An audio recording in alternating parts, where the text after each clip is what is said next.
Oh yeah, we're live. So, I love that's the best way to start. And hopefully, like I haven't used the old OBS in a while, so hopefully it's still streaming things right. No, Um, wait, double. I know the best way to start. ooh. Sega! uh, No, this is not a Sega game. If it was, I'd want my money back. Because it's nothing but... Because there's no game, it's just dice. Although there is a manual to make it a game, but that manual's not made by Sega. So Sega's just shoving their name in. Because they're dicks. hey, Thanks, Sega. I want a Sonic the Hedgehog tabletop role-playing game. All right. I want Shadow the Hedgehog to be in the World of Darkness, because that makes more sense somehow. Because at least there, everything's fucked up, and he kind of more belongs. Yeah, he's a protean vampire who just A Who just, protein vampire hedgehog. hedgehog. I almost grabbed the wrong character sheet. Now I almost went with Robert's sheet. And hold on. So, okay, because we're also streaming this one, all right? There's already the chats. It's like everything's going well. We're getting ready to start up our tabletop Donate lots of money to Double. Subscribe. Like, tweet, retweet, reblog. Put it on your Instagram. I don't know. Write it on a letter and give it to some random person in Tijuana. I don't give a shit. Backpage.com. I don't know. Craigslist. Yeah. Oh, Knuckles the Vampire Hunter. Oh god, that was one of the storybook fucking series that Sonic did. If one of them was Sonic versus the Vampires, I'd be like, yep, this is the best game ever made. It's fuck everything else, I guess. Oh wait, is Sonic a vampire? That's even better. How stupid can you get with this, Sega? Well, he's already been a werewolf, so. He's been a werehog. That Yeah. counts, I guess? No, that's the. That's more werewolf than vampire. Yeah. Maybe he was just a gangrel. I don't know. Anyway. So, that's... Well, can gangrels turn into hedgehogs? No. Wait, do you mean regular hedgehogs or the ones that stand like thigh length with us? I'm talking regular hedgehogs. Why would you want to turn into a regular hedgehog? Other than hiding, I mean. So that's enough verbal shit posting. So I guess you could turn into a kid because I got 4 penises and stuff. all right. So okay. Oh yeah, real I'm turning into that black kitten at some point with Robert because that's like less than 0.5% of his body weight. Wait, if he's a giant gangrel, wouldn't him turning into a echidna be like a boar-sized echidna? So That would be fucking scary. You turn into the natural shape of that animal. Oh, weak. So, all right, real quick. So, for the stream convenience, all right. So we're gonna be getting into the world of darkness again, and we made the mistake of live streaming it this time. So, but Oh yeah, I got all my health back. yeah. So okay. So first off, let's roll call. So we have, I guess going in order of fantasy grounds here. So playing the part, new character, the Wizard Arthur, we have Dragon. Hello.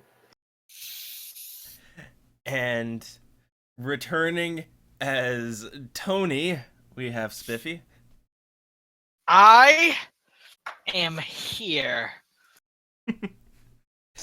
And then That's all I really had to say. And then playing the part of Jacob, we've got Donna. I'm getting too old for this shit. Yeah, I think you were in your 20s. 22. You're older than me. You're not too old for this shit yet. Get back over here. So. Oh, are you talking about Jacob? Yeah. Wait, how old is Jacob? 22. I'm 21. I was talking about Jacob. He's too young to be getting too old for this shit. Tell that his physical condition. So, all right, and He's not even old though. and also before we get into it, like, hey there, Izul, I sees ya. This is gonna be for me. This is gonna be challenging because I'm looking at the chat. I am, and then I'm also trying to run things. So it's gonna be one of those like excuse if I'm a little slow today. It's been a while since we've done this. So okay, to catch up where we are in the game with the A team right now.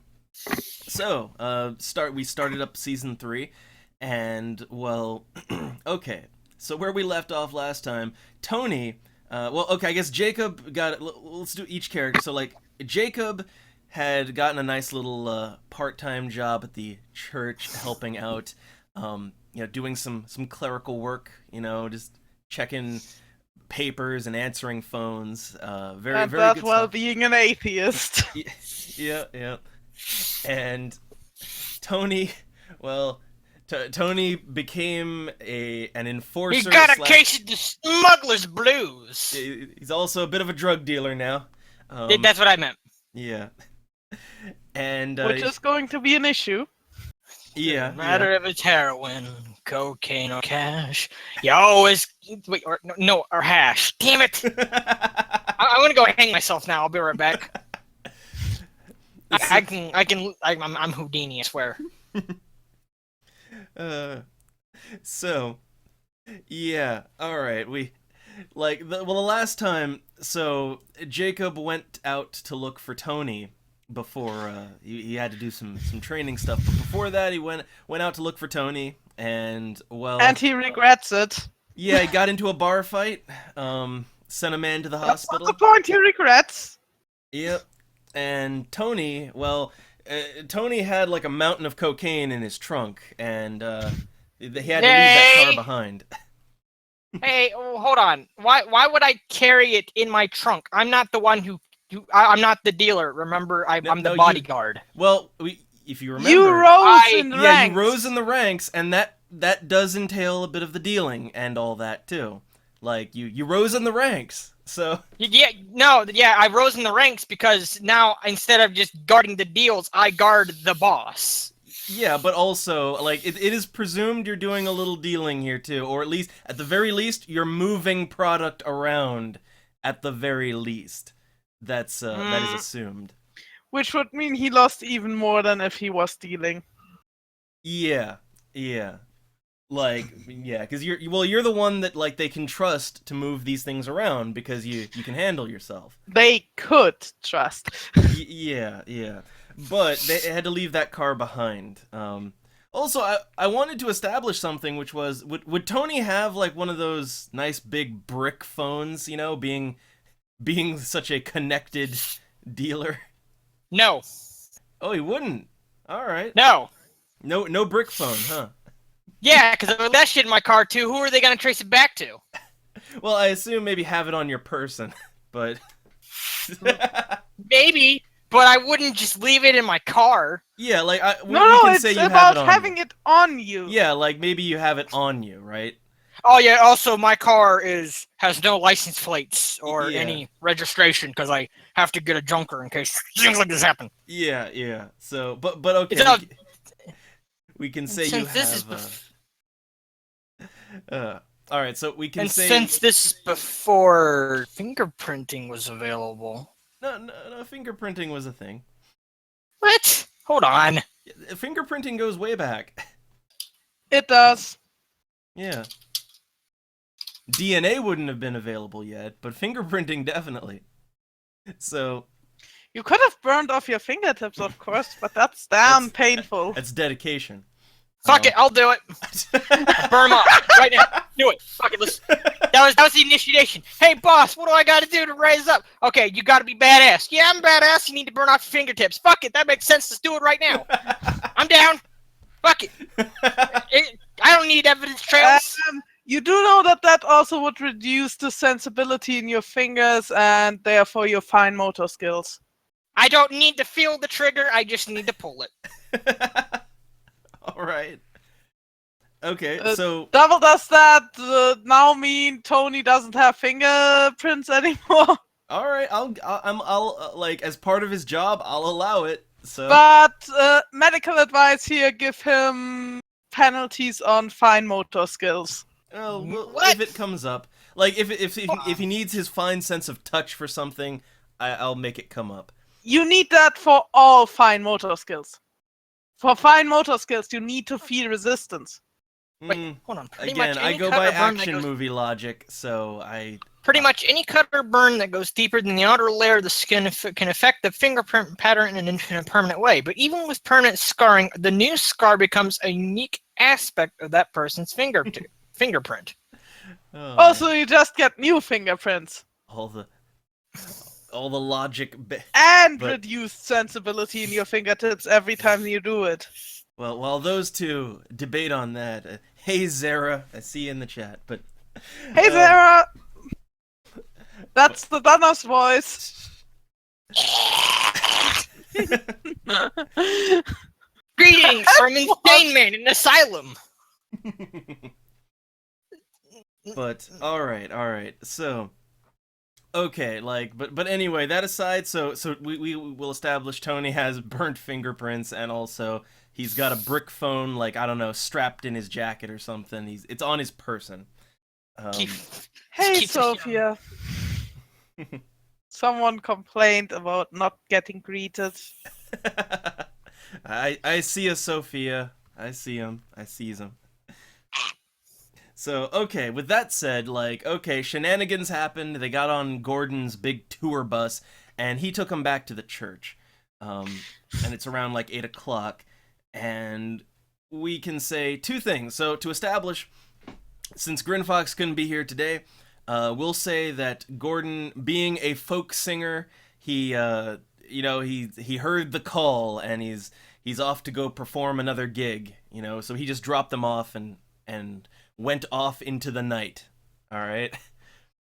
And as for Dragon's character, which his new character he's made Arthur, which it's gonna be fun, but yeah, we'll say that we'll say that there were some new recruits that were coming, and well, maybe Arthur got recruited.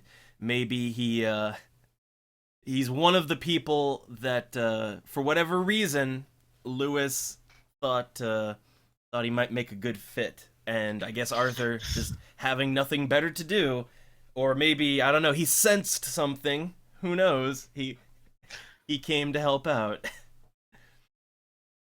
And all right, so he'll be there with the other recruits, and we'll introduce that in a second.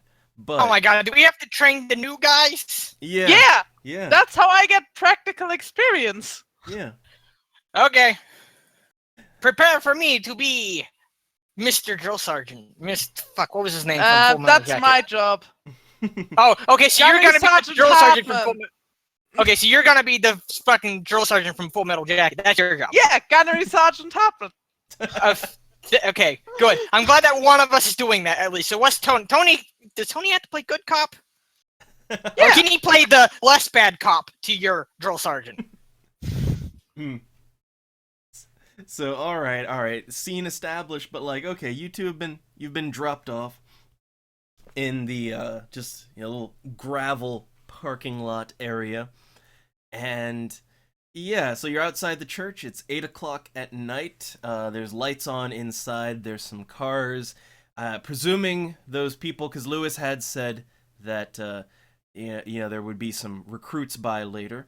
And also, before we really get started, I wanted to ask something, which is how we handle a certain kind of role, or certain kinds of roles. So, like, okay, when it comes to things like, say, reflexive notice checks, the book advises you, like, either the player can, want to call it out, or I could just make those maybe you notice something rolls. I could make those for you.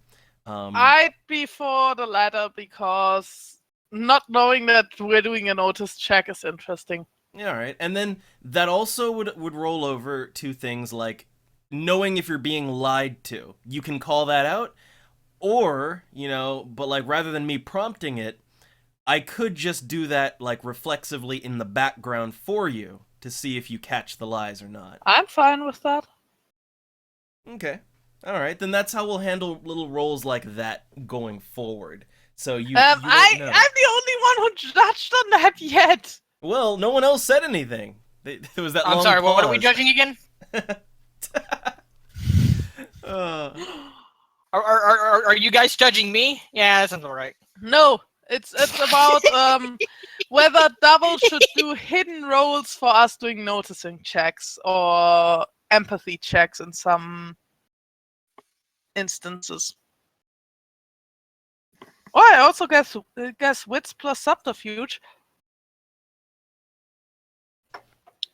yeah, to see if you notice things just reflexively, rather than Yeah. calling it out. Which, no one else really said anything about it, so... So I guess it stands. Okay. Oh. Maybe, I don't know. Whatever works, I guess. I like rolling my own rolls, but okay. Well, Also, I I do would- too, but I also like not knowing whether a notice check succeeded. yeah, these are like little reflexive rolls that, you know, it might make things more interesting. But anyhow, I'll experiment with it. Also, So- real quick, can I just buy a point of empathy so I don't get the shit beat out of me again? Let's take a look. Well, Tony does have 10 EXP. We haven't quite officially started yet, so I'll allow some leveling up. By the way, Double, do we still get half the XP from the other team each time? Ooh, like, given how independent of each other the teams are now, I'd No. say no. So, anyhow. Okay, so we start up. Don't make the hunter level up even faster. So, okay, well, again, I set the scene for you. And, well, I mean, you're both just standing there in the parking lot. So, Well, what- I would already on my way into the church tell Tony, hurry, we got work to do. I'm not addressing anything that happened right now.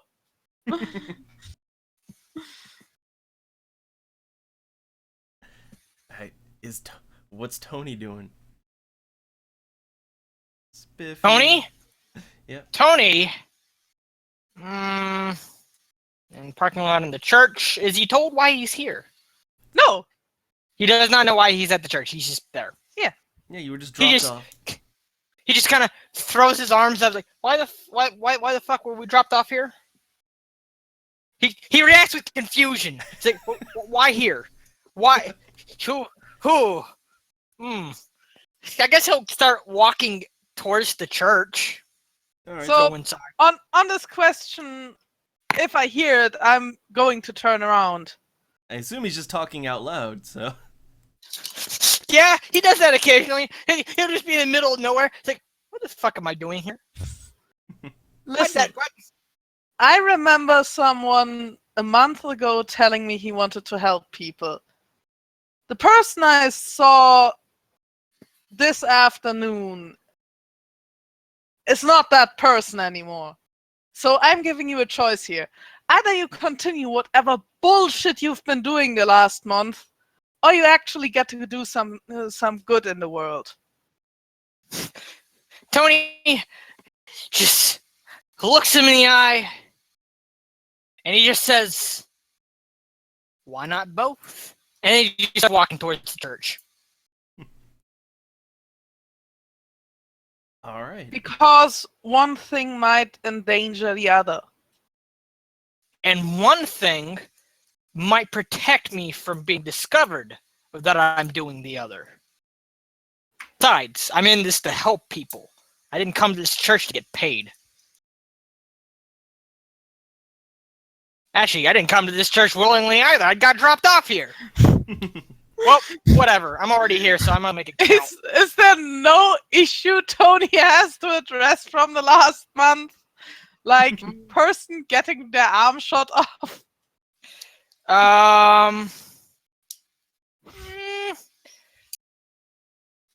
He's more of a present man as opposed to thinking on the past and the future.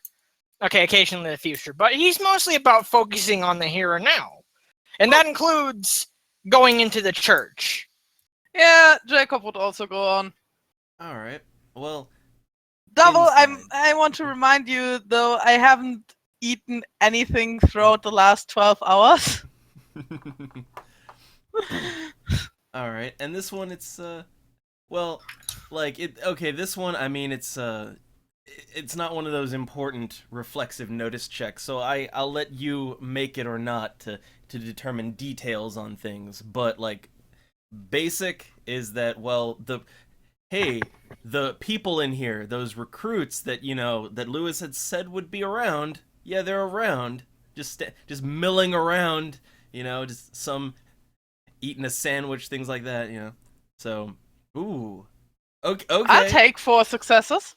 All right, 4 success. So with that, like, yeah, And burn myself with tea while doing so. Oh. So Jacob will notice a lot of details then, which is okay. So there's 3 guys in here. All right.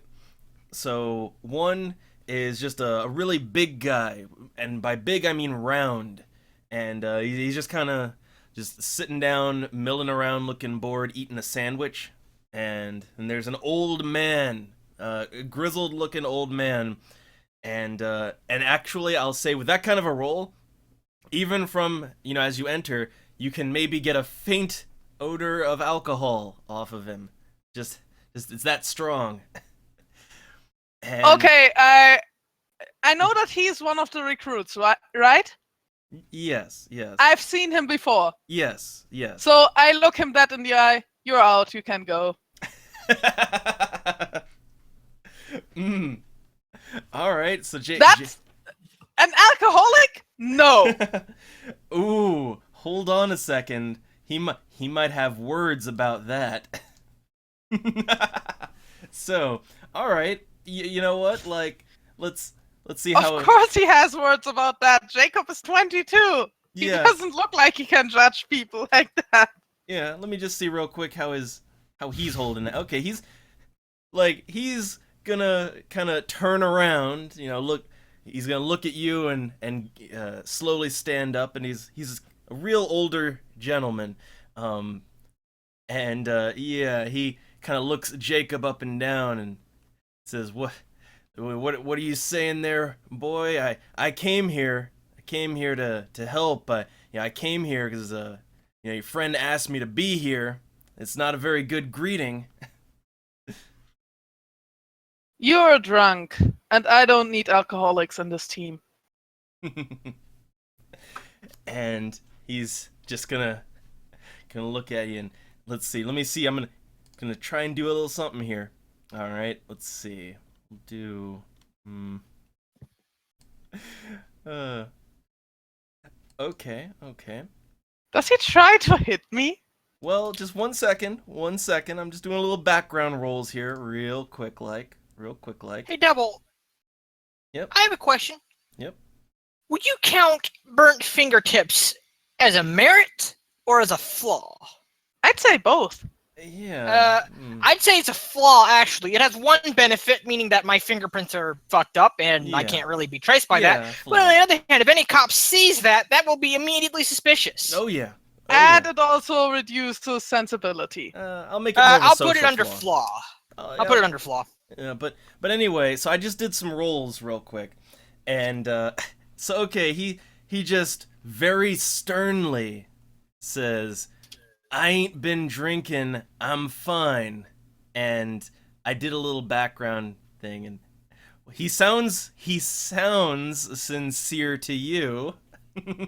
But on the other hand, I had 4 successes on my notice check. Yes, you definitely smelled something, but on this initial thing, like he sounds convincing. Well, I got closer and I want to do another notice check. All right.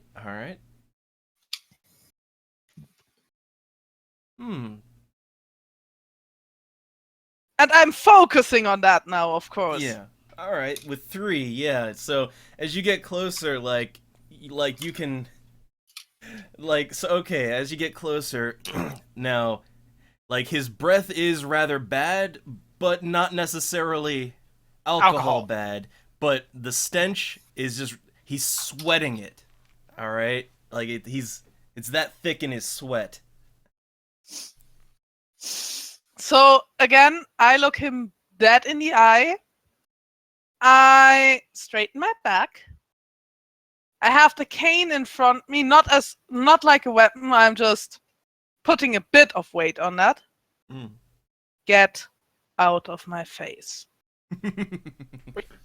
We don't need alcoholics here. You are endangering yourself and everybody else. Do you want to die? Do you have a death wish? Because I can probably tell you that none of us have one. I have a question. Ooh. Tony's standing here, right? Oh yeah. Tony might actually just kind of start moving in at this point. He's like, whoa,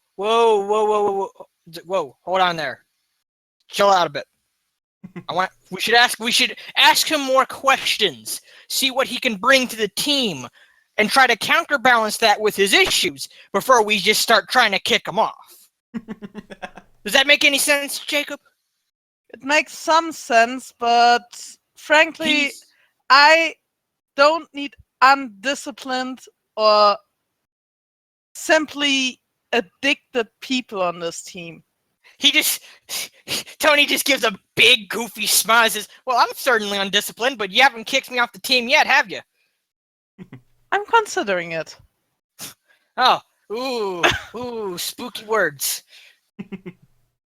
Anyways, he turns his attention to Mr. Sweats a lot, Mr. Sweating Bullets, Mr. Smells Bad, but we can't determine why. You haven't smelled the stench of alcohol yet. Yeah. Oh, do I have to make a roll to determine how badly this guy smells? Yeah, okay, I'll make a roll. Does Tony notice? What is notice again? Wits composure. Wits composure. That is a 4. Wait, do I get all my willpower back? No. No. Okay, so I'm still at 3. Okay, no wait, what was I? 2? No, I was at 3. Okay, let's see. Wits composure, and I notice something. All right. I have 2 bottles of booze in my car. You think I would know what this smells like? Yeah. Like, well, with that, like, he'd smell that thick alcohol sweat. He'd smell that. Tony just kind of, he goes from big goofy smile to just stone-faced. It's like, hold on a moment. You weren't drinking while you drove here, were you?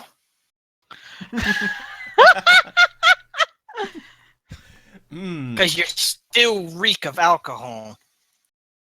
And let's see. Hold on. Let me do a little thing. Let's see how convincing he can be. Roll a 1, you fuck! You know that I'm still also watching him. Yeah. Okay. And well, since this here is just a straight up social combat, so like Tony do a wits subterfuge, a conscious one, with a -1 penalty. Can I also do one? Can I do a presence intimidation?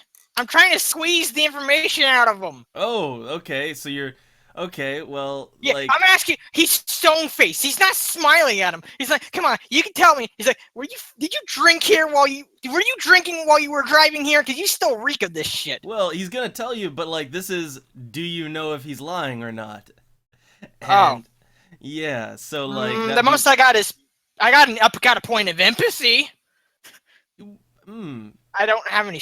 I think empathy is empathizing, understanding people. But usually detecting lies is specifically. Yeah, that's what subterfuge. Yeah. So I don't have any subterfuge. So -1 but penalty. I do, and I would also try to discern if he's lying. All right. Well, let's have both of your rolls then. Jesus Christ. All right. So Tony, so this guy, he just responds to Tony, and it takes him a second, but he says, "Nah, I ain't been drinking." And Tony, he takes that at face value, but Jacob can see through that. What do you mean I take it at face value? He reeks of alcohol. He's lying to me. Yeah, but you failed your social role. I didn't. Like Tony's not good at picking up on social stuff. Fuck's sakes. Bad cop. Fuck you. So I take our quote unquote friend aside. Listen to me. In the 1 month I've been working here, I had someone gnaw at my neck. I saw someone lose his legs. I saw people die. And I can tell you that in this job you won't last a day. Hmm. You've been drinking while driving, you're drunk. If you have a death wish, go somewhere else. But don't endanger other people. Hmm. So, Jacob gonna try to persuade him to leave? No, intimidate. Oh, okay, okay. And he would present that nice biting scar that Iris gave him. Ooh. All right, I'll allow it. So, let's have Presence, intimidation, +1. Yep, I'll allow it. Hmm. Hey, I got a success on an intimidation roll. That's more than most of the time. Well, let me see how. Let's see how he can stand up to it, if he can. Nope, he failed. So he thinks about that. He kind of mulls it over in his head, and he just groans like and just kind of stumbles off. Just he stumbles towards the door, and he just takes off out of there without a word. So, did I, with my initial 4 successes, see anyone else in here or just the big guy? Okay, so yeah, there was the big guy who was eating sandwich, and then the other, of course, would be, well, what does Arthur look like? He certainly has dark hair. Yeah, you can see what he looks like above. Is he tall, short, average? I would say he's a little tall, but only slightly taller than average. All right. That would be probably taller than Jacob, Yeah. So who is the short and very skinny guy. He's kind of hippie looking. So, I look at the 2 remaining recruits. Yep. Listen, both of you. I'm going to tell you this once. I am strict. I do not accept back talk. I do not accept the phrase, I can't do this. And if someone shows undisciplined or outright dangerous behavior, it's 1 strike and you're out. It's like for Tony, he's gotten like 50 million strikes and he's still on this team. No, the next strike would also be you can pack your things and go. Thing is that Lewis invited him to this whole team thing, and you didn't have a Yeah, fucking but thing to do with it. I am responsible for training and planning. Yes, and you're not responsible for Tony. Well, if you're in action with us, I am. We'll discuss this later. You have people to talk to And train. and train. Yes. Yeah. And, Wait. Well, real quick, and to that, like the big guy, he's still like he's listening to you talk. He's turned and watching Jacob, but he's still. But just also slowly... thinks who is the short, skinny guy to give me that Yeah. kind of talk. Yeah, and he's just still slowly kind of crunching away on his sandwich. I'd just be toying with my lighter. So both of them just ignore me, basically. Well, the fat guy's listening, but Wait, do you I'm mean? listening. Oh. Wait. Do you mean the people in the church, or do you mean Tony and the mage? The mage and the other recruit, the NPC recruit. yeah. Okay. Tony's not Tony, Arthur's a recruit too. So, Okay. were the 2 of you told what we're doing here? All right, and well, the big guy he will speak up and say that Lewis told me a few things, and I I seen some strange things in my time around this town that I think I know. What kind of strange things? All right, and he's gonna say that, well, some nights back, you know, coming home from work at the factory, and some little girl approached me. I thought it was kind of weird, but she had a strange look in her eyes, and she had some teeth on her. Tried to gnaw at me, but she wasn't too hard to fend off. And little Frederica reference there, but Oh, yeah. So he's seen some things there. all right. So you do know that we're dealing with the supernatural. Yeah, and he nods. Vampires, right? Vampires and other things. Demons, all that kind of stuff. As far as I know, what I encountered so far were vampires, demons, and ghosts. Any werewolves yet? Not so far. Hmm. I have high occult, so it does make sense for me to know this. Yeah. Maximum occult, so. You have more cult than me by far. I have way too much occult, so yeah, I would know this stuff. You know everything.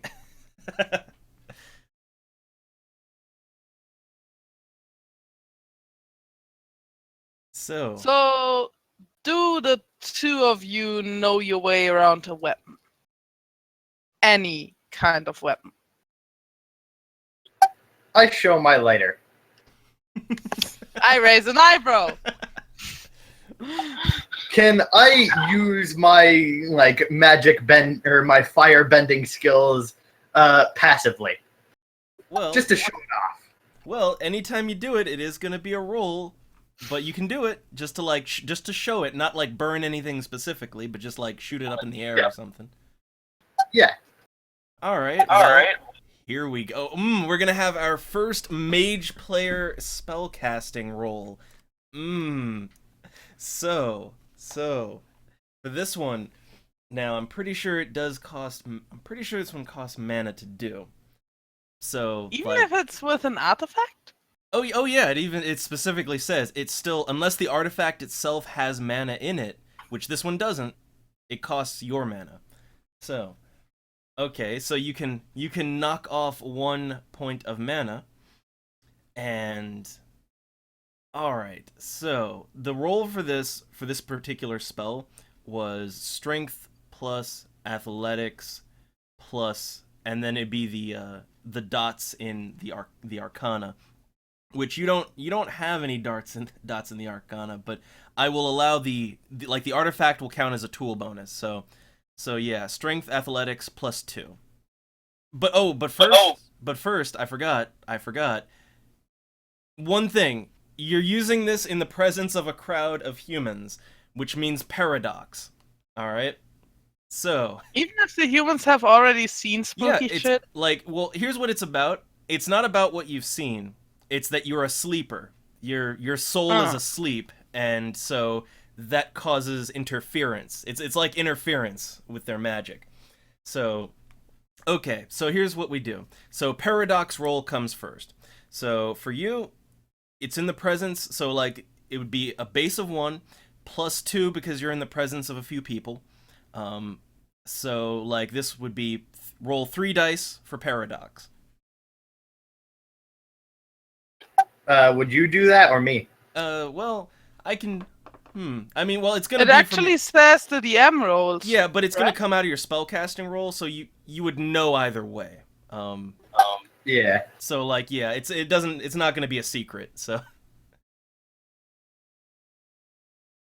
Okay, you have 1 point of paradox. So now to cast the spell. So that's gonna be strength, athletics, plus 2. Well, yeah, plus 2 minus 1. So let's see how. All right. So that is 4. Yep. Let's see how effective it is. Okay, one success. So that means you like it carries out successfully, although just because you got 1 point of paradox, we'll just say it's a little so like, you flip the lighter and yeah, the fire just shoots up, but maybe a little more intense than you wanted it. It's a little harder to make it go away too, but like otherwise it's under control. I nod. Useful, especially against vampires. And I turn to our other recruit. How about you? All right, and the big guy, well, he just kind of sets down what's left of his sandwich, and he kind of like he's wearing a jacket because it is still kind of cool out, and he kind of pulls it back a bit to show he's got a revolver, and he says, "Well, I haven't done much shooting, but I'm here to learn." And that is what we will do first, because I want every person in this room to be able to use a firearm.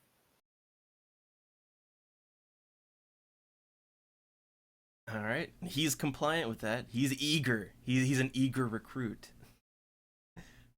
So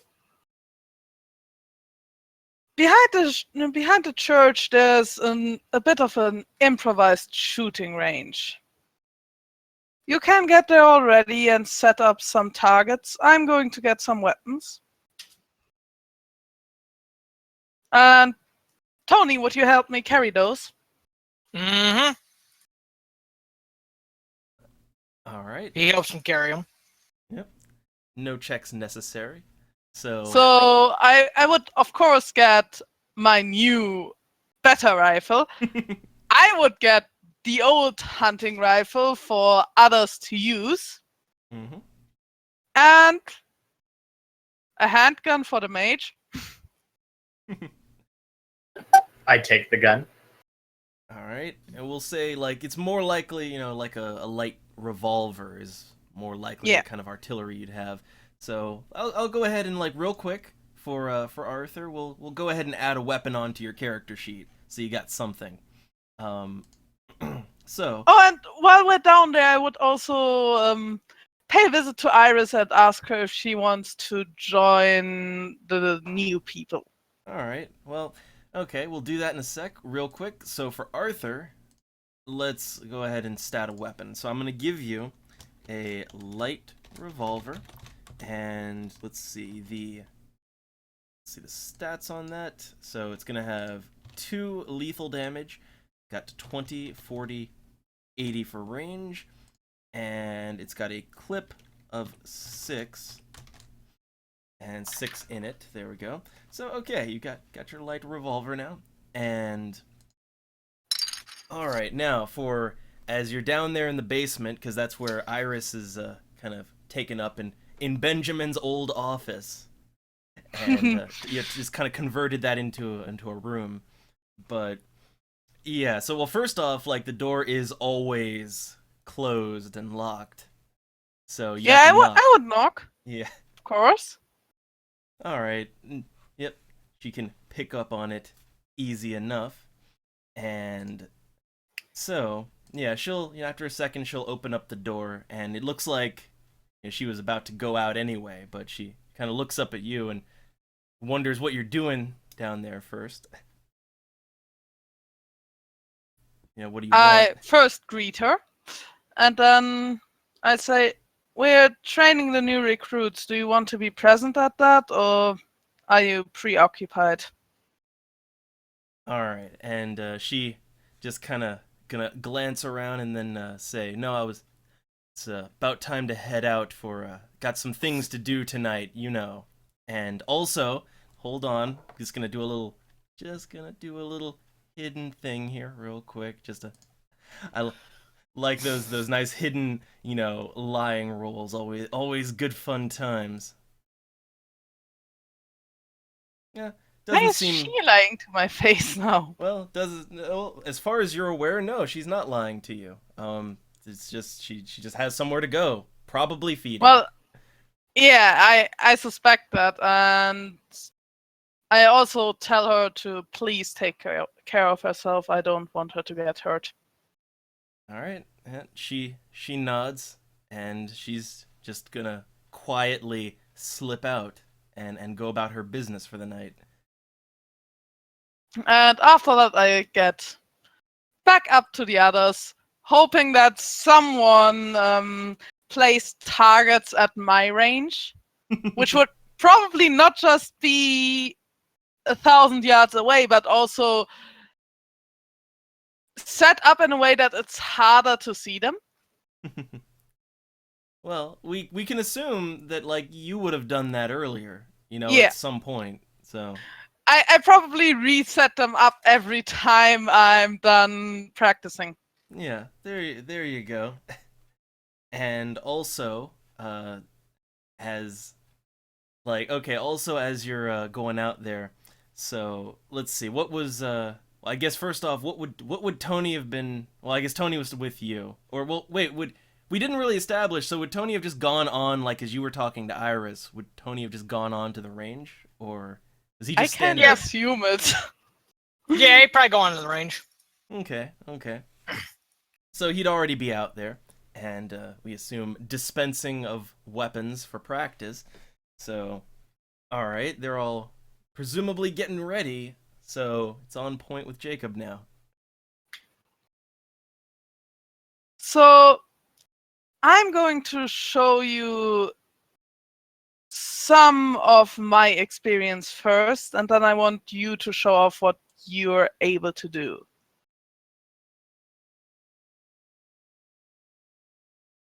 And on that, I start setting myself up with the nice rifle. All right. So I guess you're gonna take that aiming time, right? Yeah. So All right. that's composure +2, plus an additional 3 for the normal aiming, which puts me up at +8. So we're at 18 with that already, +4 for... No, +5 because long range. And then minus how much for long range? -3. So 20 dice. Yep.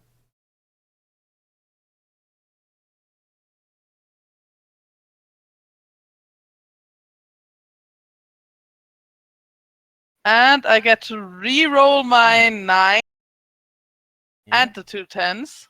Yeah. Got nothing out of it, but still 6 successes. An exceptional critical success. So yeah. So that would be my first target, and that would probably be one of the easier ones. Yeah, that thing just explodes. Yeah, that probably was a nice empty bottle, standing far away but still openly visible. Yeah. The So- next one would be a bit more concealed. What kind of penalty would you give for that? All right. Well, let's see. I'd say, like, I don't know. Maybe it's got some plants or something, bush kind of around it. Like, I'd give it that'd be another -2. I'd say. So 18. Snake.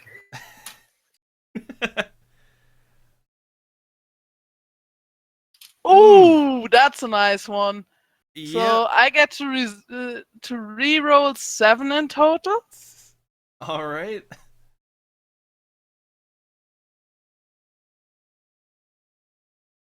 Is that a double critical already? Yes, it Yeah, is. That's a double critical. Also, of course, I would have put something into my ears to protect myself from hearing loss. Oh yeah. Oh right. Yeah. Well, actually, your rifle's like so loud. You have all these people standing around too. Like, did any of them think to put in ear protection? Oh shit! That's something to think about. Can we just say that for Jacob, it's in his routine? Yeah. For Tony, Jacob- Tony, Yeah, once being a cop, would know probably know a bit about correct procedure, which would include earmuffs. All right. Well, And he would Should I make probably a- also have handed them out. Retroactive Oh, roll? one at a time. One at a time. Oh, my ears! Yeah. Sorry. I said he would probably also have handed them out then, right? Well, but you didn't, and Damn. we didn't think about that. But now we think about it, and it's like, Well, we haven't started shooting yet. Now that we thought about it, maybe we should start handing them out. Tony, Yeah, I already fired 2 shots. well, like we could Well, that's assume not like for how you. it would have been laid out is like the ear protection was there, and it was assumed they'd know to get it, right? You just assume they'd know to Yeah. do that. But well, like okay, actually I don't think Arthur has any sort of training with this kind of thing, so he probably wouldn't think to. So disorientation because of loud noises. Yeah, and the big guy too. Like they didn't think to have ear protection. Can you do a hidden wits plus composure to see if Jacob notices that or is too focused? Well, yeah, you know what? I'll do a little hidden roll on that, and we'll just see if you pick up on that in advance. Let's see. All right, I'd make it an empathy check, maybe. Actually. My wits plus empathy is 4. Yeah, because I'd do that one, and I'll secret roll it. Jacob, you're just shooting. You know, you assume that they were, you know, you put out the ear protection. You assumed they would go for it, and Regards you know, they'd have it for on. people's emotions. He has none. Yeah. So Recruits being recruit. I'd go on shooting then, right? Yeah. Like unless any like, well, does Tony notice? I guess Does Tony notice what? that the 2 recruits don't have their ear protection on, and they're like all, you know, they're deaf now. Yeah, the hands on ears, like ah. Yeah, because like Jacob has a huge sniper rifle. Yeah. The noise. Wait, you're telling me they didn't plug up their ears from the first shot? They didn't just hear it once, go, oh god! Ah! Yeah. It's like, where's the ear protection? Tony's just like, oh, I didn't think you Yeah, guys were gonna ask. I would have taken time after the first shot to Tony aim don't need up the my protection, next though. one. Badass. Yeah, okay, so like, well, alright. So you know what? For Arthur and the other guy, I'll do some checks. So like, okay, for Arthur, like, do you, like, after that first, like, oh god, the gunshots, like, you know, you're still gonna suffer some deafness there, but like, do you think to put on your ear protection? Well, that would be, I guess, I suppose. What's But that, yeah, Colonel? Izul is right. Recruits being recruits there. Yeah. I'd assume this would be like maybe a wits plus. I don't know. Wits plus intelligence, maybe. Like. All right. Yeah, let's have that check, and I'll do another one for other guy too.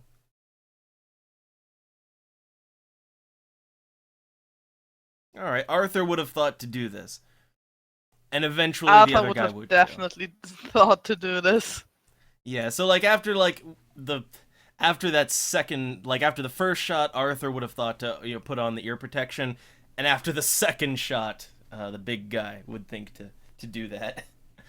So I'm continuing. I'm going. I will probably have set up 5 targets for 5 shots that I can take All without having to reload. right. Yep. And the next one, of course, also would be harder to hit. So maybe 16 Yeah. Keeps minus getting 2 smaller. every time. Yeah, keeps getting smaller every time.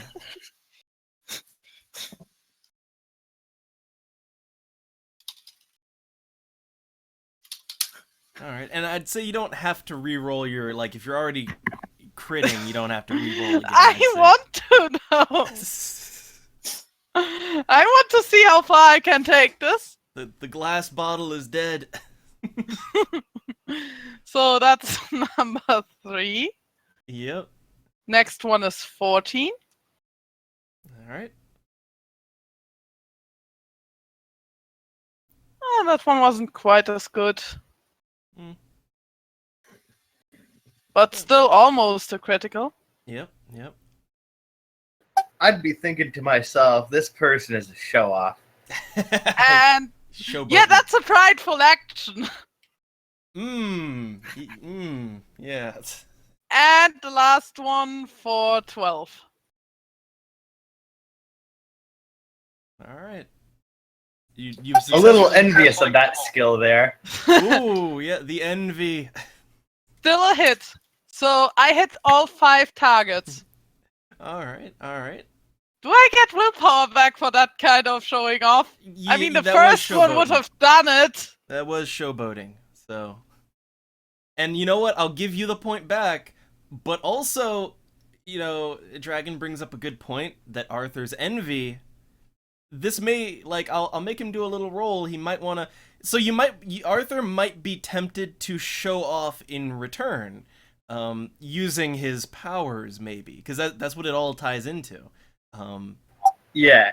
So I'd say do a I'd say this would be a resolve composure, and I would actually say for these kinds of rolls when it relates to your vice that a success would mean you want to do it. So resolve. All right. plus So composure. 6 dice. Yeah. And let's see if you want to show off, and if so, how much. All right, so you're getting a little very urge. Yeah, a little urge to show off, like this guy showboating with that big rifle, thinking he's all big and bad. But well, you're not so good with guns, but you do have your own thing to show off with. So he's just getting that thought. Why don't you just shoot out a fireball already? That's Because one way to that's- impress him. Hey, you got a big rifle. I can shoot lightning bolts and disintegration rays. Fuck you got against me. All right, a gun. Because that's not his main sort of magic, I think. Yeah, it's just Yeah, for me it's fire. Oh, it's yeah. fire? Well, then fire. Just do a fireball, man. Yeah, well, I mean, his fire is probably the most showy spell he has. Like, Yeah. most of his spells, I don't think everyone else would even be able to comprehend what he's doing. Yeah. Maybe I had a little bit with my lectures that I had over a month, but not really either. I'm gonna say I'm gonna try and melt one of the bottles. Ooh. All right. So I guess one of the short-range target bottles. Yeah. All right. So in that case, well, we're gonna do some spell casting again. So first off, again, the paradox is cumulative. So, okay, let's see. So first off, your paradox roll. So let's see, that'd be 3 plus 1. So 4 paradox dice.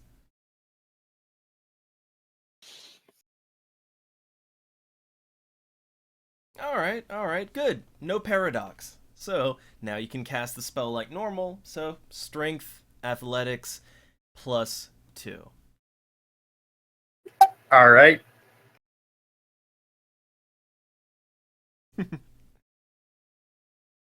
I fail horribly.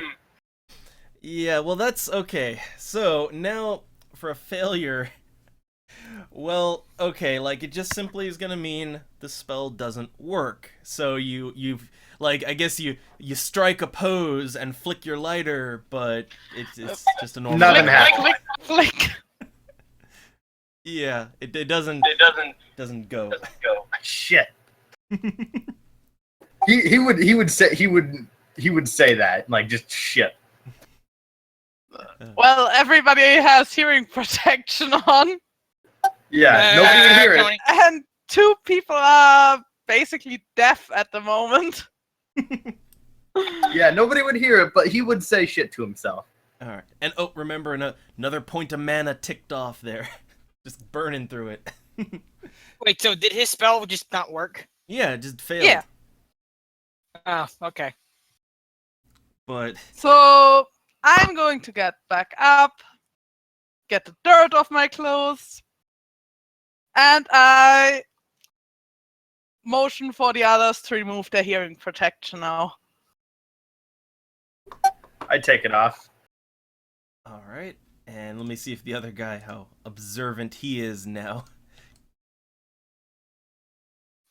All right, he slowly takes off his ear protection, and he's just kind of staring. He's obviously not really hearing much at the moment. Yeah, and he also probably didn't see that last target getting hit at all, considering that was really good, really well hidden. Yeah, he's just in awe. I do not expect you to develop this level of expertise in the next few years.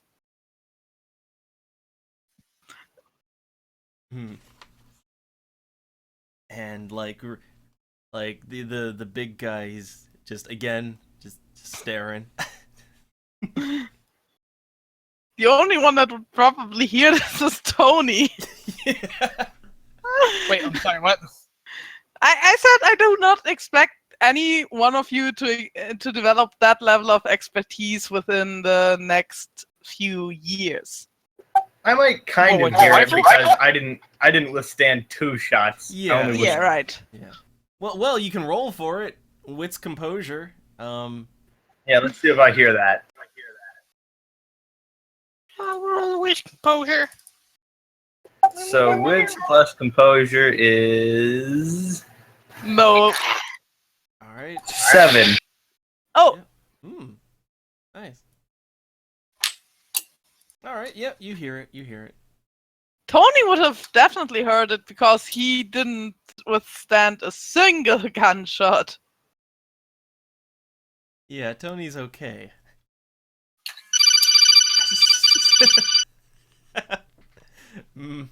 Snake? Snake? Jesus Christ, hold on. Lucky. There, he's on vibrate. All right. All right. So, does anyone react to this?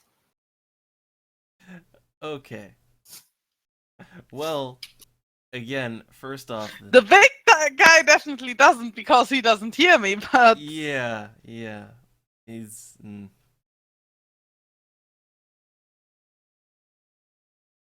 I guess Arthur doesn't have anything to say to show off. Nah. Jacob. He's just a bit more upset that he failed to show off. so looking back and forth between the two, wait, you remembered to put on your hearing protection, right? Who's you talking to? Should I make another roll to hear that, or would the previous roll apply? We'll do it each time. Your wits composure is really good, so I'd say like just for this scene, you'll have to make the roll. All right.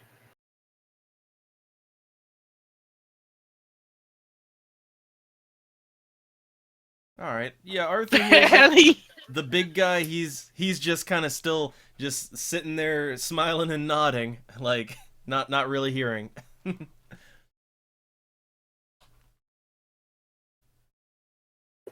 I would say, can you speak a little louder?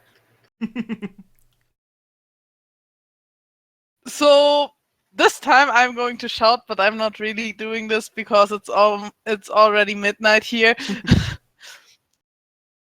I assume you didn't put on your hearing protection then. No.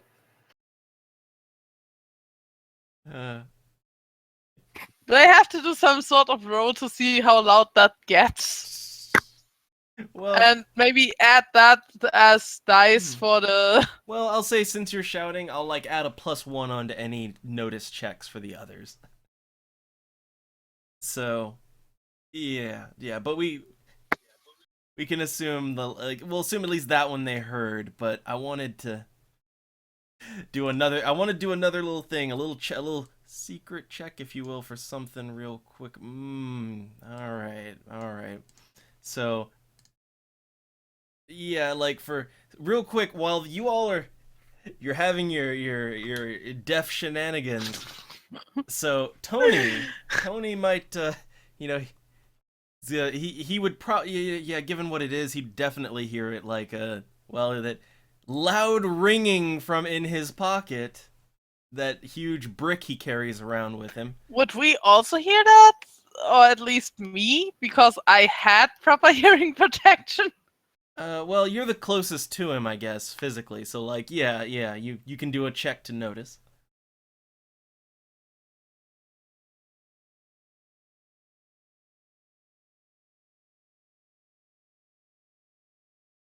All right. So yeah, Jacob would overhear it, but like Tony definitely is gonna hear it, and there's only one person who would be calling him on that brick. What brick? Oh, right, Tony's brick of crack. Yep. So, so the police are here for Tony.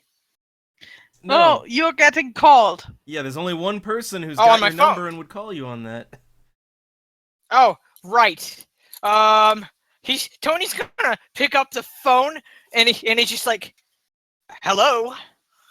All right, so it's gonna be Frank Marcone, your boss. So Shit.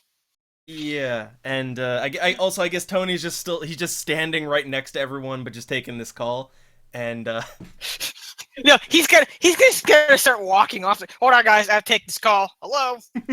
So I motion for the two of them to wait and follow him, trying to be stealthy. Ooh, all right. Well, let's have a stealth roll then. Can I make a? Okay. Oh, that was 2 times, so first Stealth one plus count. what? Oh, what? Wait, why are you making this? I accidentally rolled twice. Does the first one count? We'll go with the first one. Then I get 1 reroll. All right. So, and I guess like let me just I'll do this one for Tony to see if he notices anything. Just let's see. Just so it's all surprises. Okay. So, all right. Well, I'll just say with that, Tony, he's not gonna notice anyone, but he's more focused on the phone call. Which Fair enough. to that, like as you're walking off, like okay, your boss is on the phone. It's Frank, and he's just gonna be very blunt. He sounds a little anxious, but he's saying, "Yo, Tony, where's there's a lot of product was supposed to, tomorrow we got that thing, and I haven't heard word from you. You're supposed to call back. What's going on?" Tony just kind of goes silent. She's like, boss.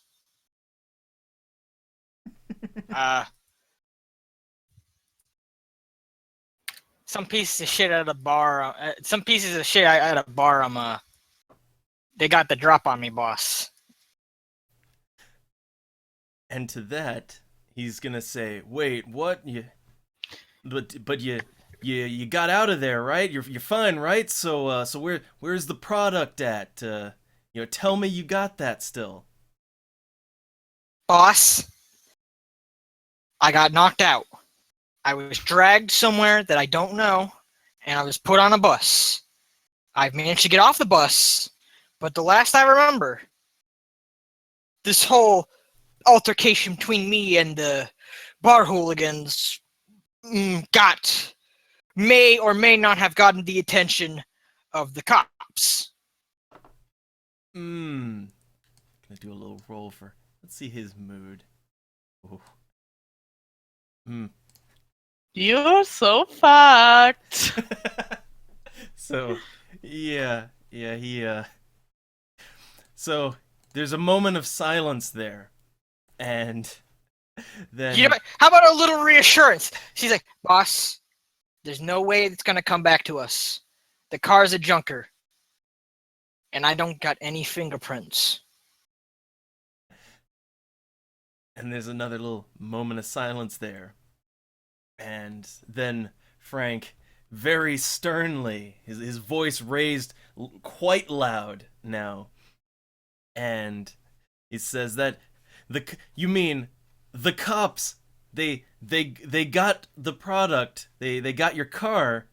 Do you know how much that was worth? The deal is tomorrow. The cops, that ain't the least of our worry. That someone is gonna have to pay that price. And it ain't gonna be me. Well, boss, here's an option.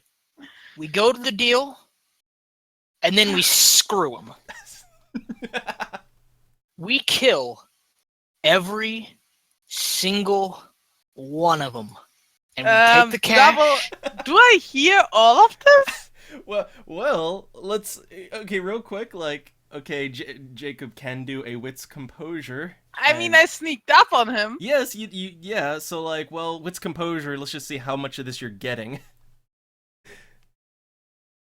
Oh God, we're gonna Breaking Bad this. None of it! Nothing. All right. Yeah, Jacob does not overhear any of this, but Can I do a wits empathy to read his facial? You already fucked up your chance to understand this. well, To understand the hearing. yeah, but I'll give like just a visual. I'll give you. Yeah. Can, yeah. Let's check on that. Wits His body empathy then. language. So it's wits empathy. Okay, a I little get body, Yeah, language. something once out of that. Or like just a face, something. It'll get a little something, but not much. Anxiety, stress. Maybe. Yeah, that basically. But yeah, too.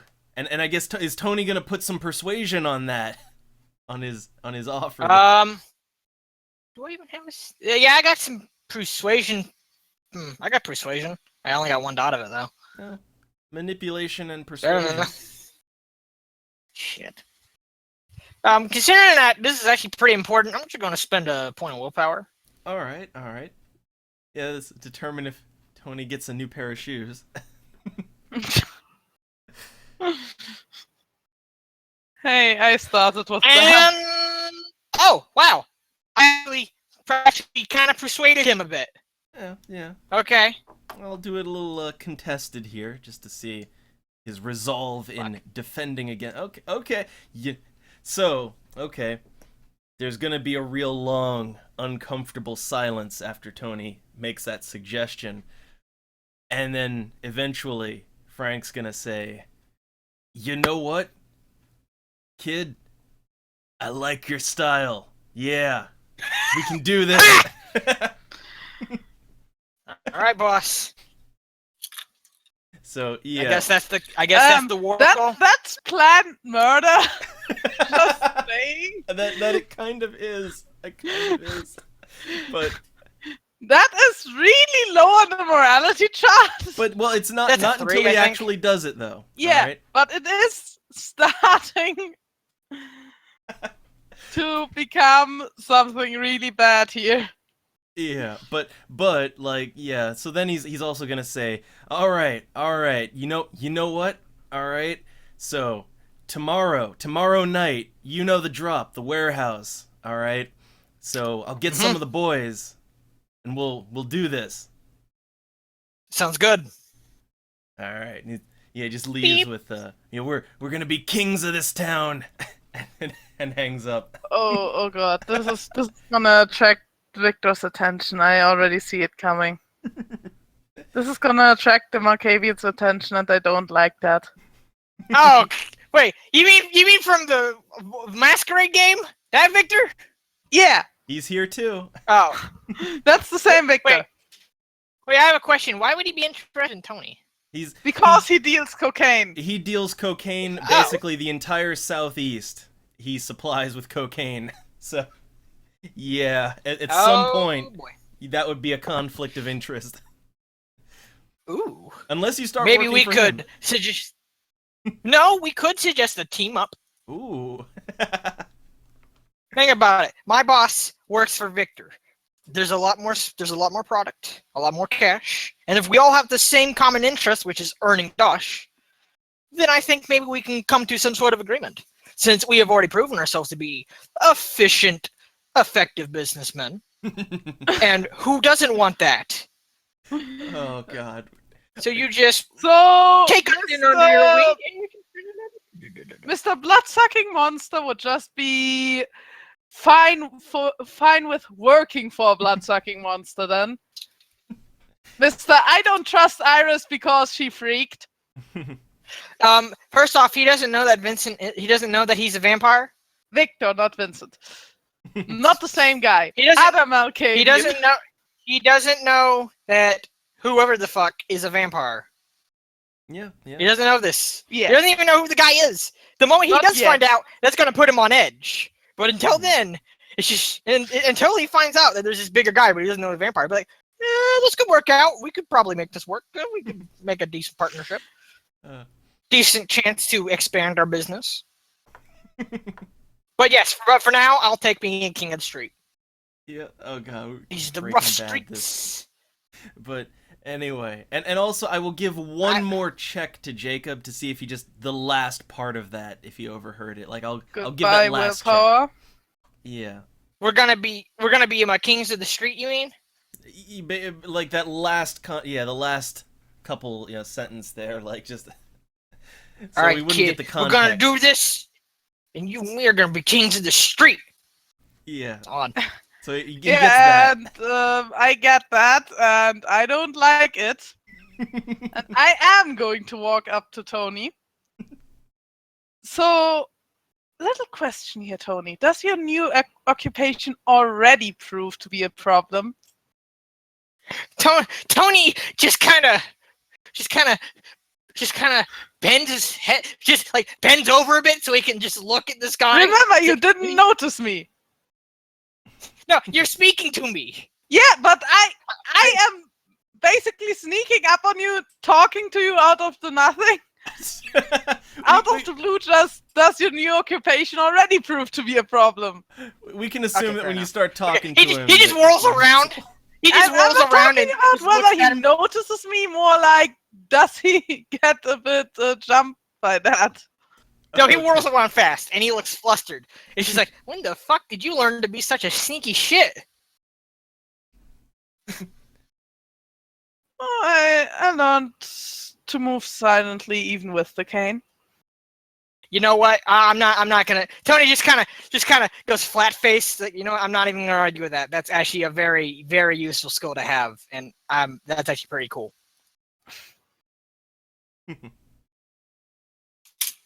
My question still stands, though.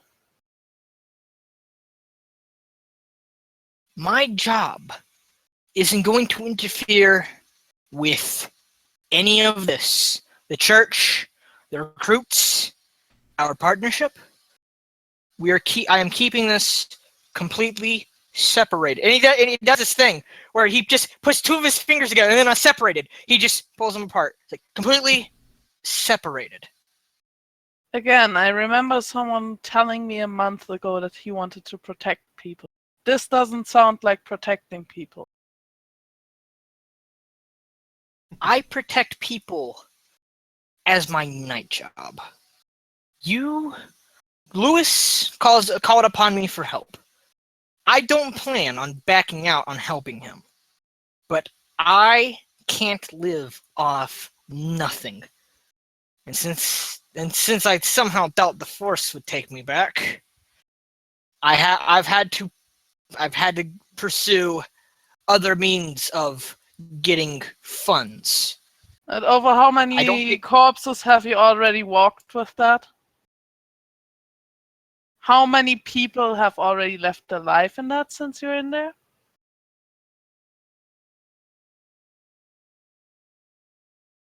I'll be frank with you. I've killed 5 people so far. And not a day goes by when I don't see their frozen faces in rigor mortis. It haunts me. Do you think I enjoy killing people? No. But I do it because it keeps me alive.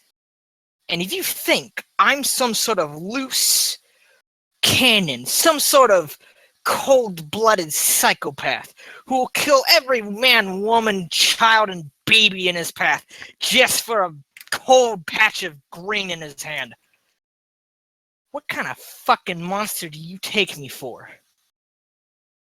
And he sneers at he just gives a sneer as he's saying this.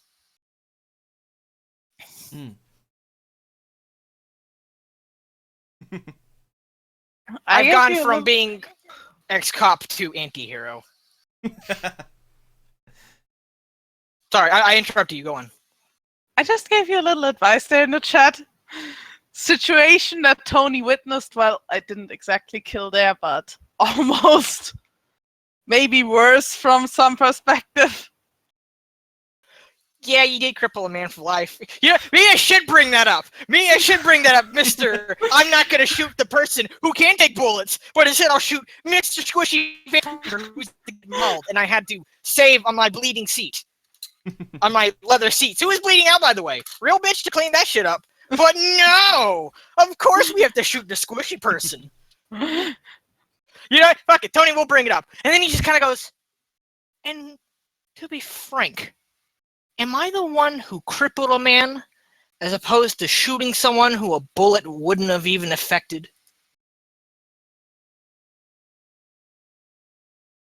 I'm just doing a little hidden roll here. Is it pull out my rifle and shoot Tony in the face? Oh, That would be kind of that's a bad one. Shit, that was 1s and 3s. I honestly had 3 1s and 3 3s on that. Resolve composure failed. So you're about to start beating on him, aren't you? No. Jacob is getting pale and his hand clutches around the cane. Never bring that up again.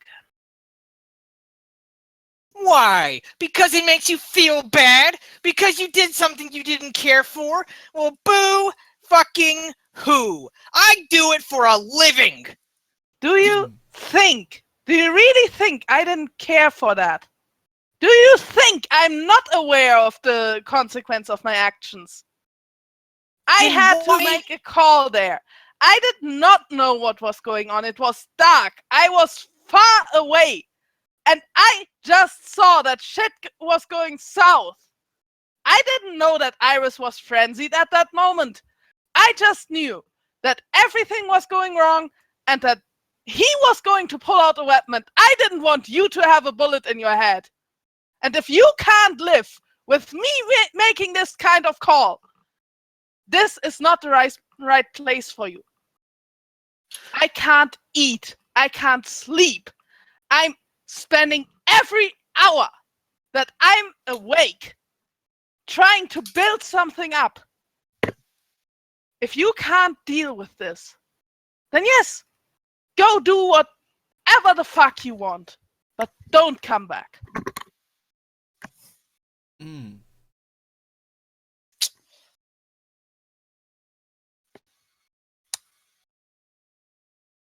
What does Tony do? Can I ask just one more question? Ask. If you knew everything that you knew right now, and you knew the situation and what was going on, and then he just sort of tilts his face down. You know, the whole looking past your sunglasses to look, you know, to add emphasis to intimidation or some shit. Yeah. He does that to him, and he just says, "Would you still shoot him again?" And he just turns around and just starts walking. Just walking into the woods, or? No, walking back to the church. He's done with this conversation. Okay. No, actually, he needs a good walk in the woods. It keeps him calm. No, wait, that's right. There's bad shit in the woods. Never mind, I'm going back to church. So okay, Tony just goes back.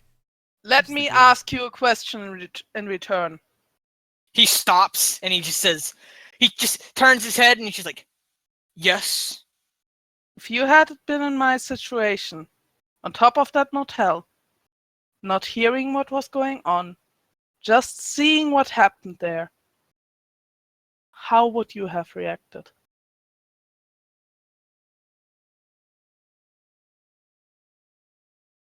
I would have tried shooting the gun out of his hands. Out of that distance? In the dark? That's I know something you can I do it. can't pull off. What do you mean you can't pull off? You shot the dude's arm off in the dark from that distance. What makes you aiming at that joint that separates his forearm from his bicep. That is an expert shot.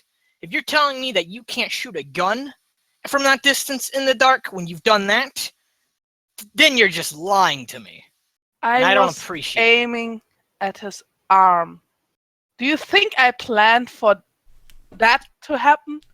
Do you think I don't know how it is to be disabled for the rest of your life?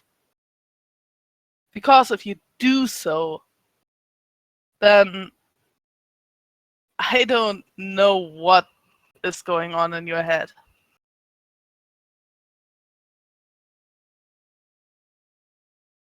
For me to claim that I have any sort of disability would be callous and cowardly. He turns around and faces Jacob. Listen to me. Between you and me, right now, right? You are a good man. And you're a good shot. But ever since that day, I don't know why you did what you did. Whether it's to protect Iris, who could have taken it. And instead you shot a man. It was a call that you made and you made it. I'm not telling you to go back on your decision. But why is it that you've shed just a bit of your humanity just to shoot that man? Was it worth it? No, it wasn't worth it. So you would shoot someone in the back you promised to protect? I asked Iris for help. I begged her to help us, and I promised her nothing bad for her would come of it. So that's worth crippling one man and leaving another to bleed out. I made a call there. I don't know if it is the right one, but those people attacked us. They blackmailed us. And I'm pretty sure they would have done pretty much the same to us. They did it because they think that they're fighting against monsters. Technically they would be right.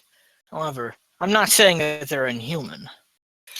They may be vampires, but they have the soul of a human. It counts for something. And the fact that even you are questioning your choices, go back, stop. The fact that you're questioning your choice leads me to believe that there is still good in you. Don't go any farther. For your own sake. And I just want to tell you, consider the larger effects of what you're doing. You directly killed 5 people. But whatever it is you're working with, drugs, guns, I don't really care. Think about the effects that has on others and how you're contributing to it before you ever blame me again for those kinds of choices.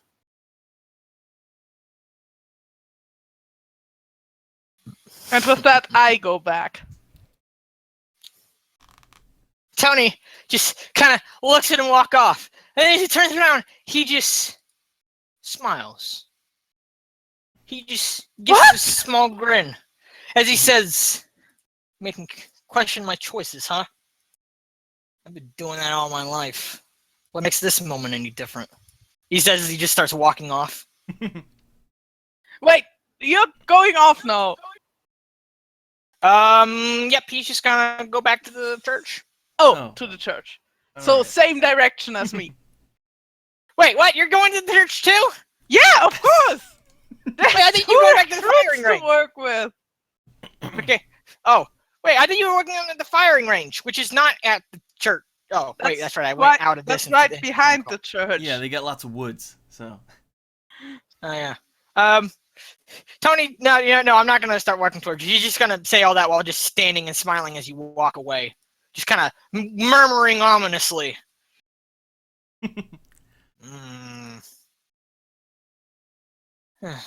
Double, Still? how late is it yet, and how long has Jacob gone without any food?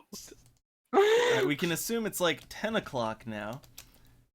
So You 2 have hours gone 5 past. days without food. No, I've gone 12 and a half hours since waking up without food, and I slept 4 hours.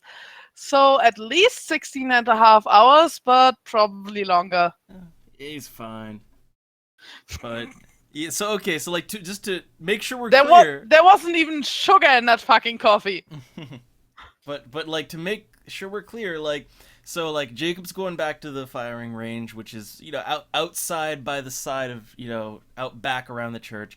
So Tony, is he going to go back there too to join, or is he just like gonna go back to the main building? He'll go back there to join. Okay. So while those two were out doing that, like, well, so like Arthur and his round friend just sitting there, those recruits just kind of sitting there wondering what And recovering their ears. Yeah, but like we'll say they've recovered by now. It's a new scene, and like as they you just kind of left them. You left them there for quite a few minutes, and Yeah. so like the big guy. Let me just do a little thing here real quick. Yeah, he's gonna be curious about something, and he's just gonna look over to Arthur, who, because he was playing with that lighter earlier, and he's just gonna, say, it's it's a neat trick there. Can you teach me how to do that? No. And he's just all disappointed.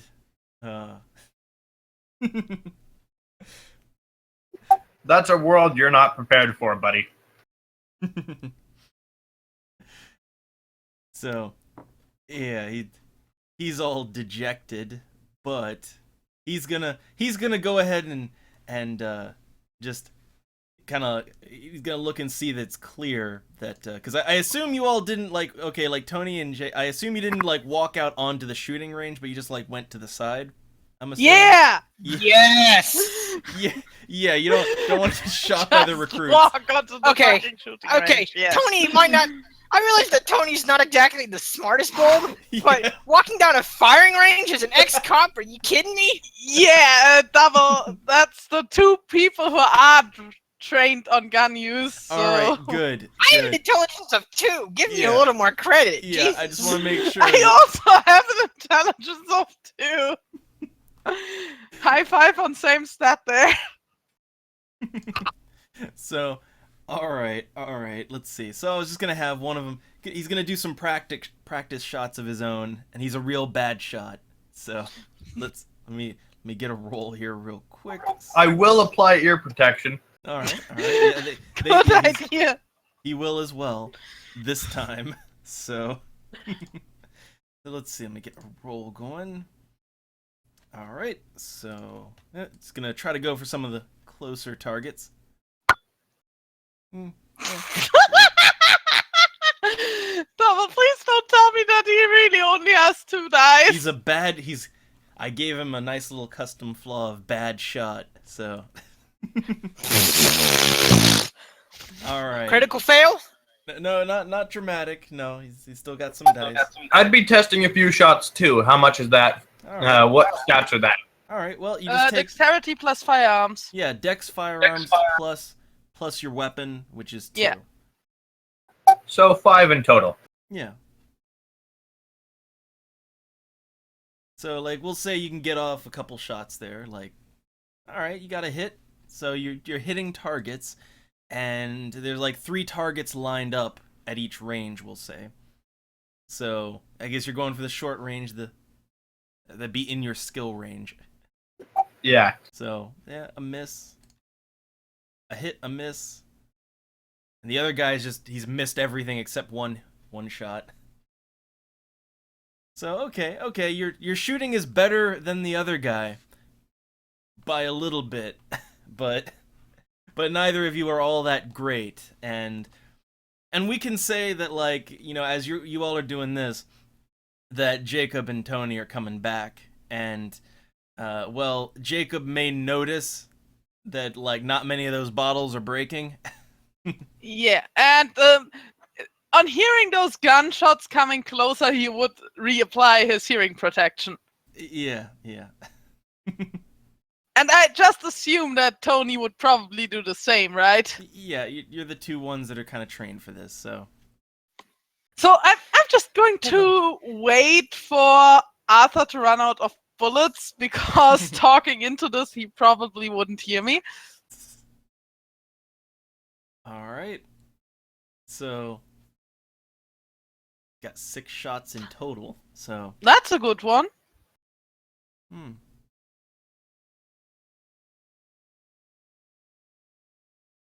Arthur isn't doing much, but out of 5 shots so far, he hit 4. like, we'll say, like, those ones are like glancing shots. The bottle spins around.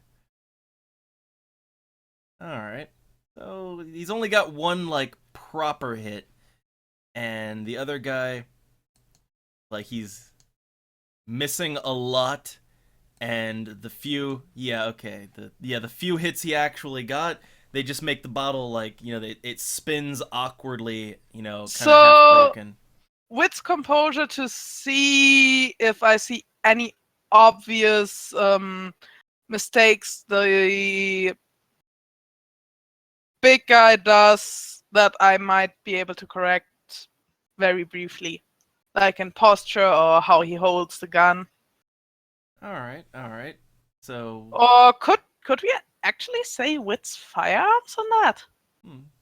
it does pertain to that field, so Yeah. I'll give it.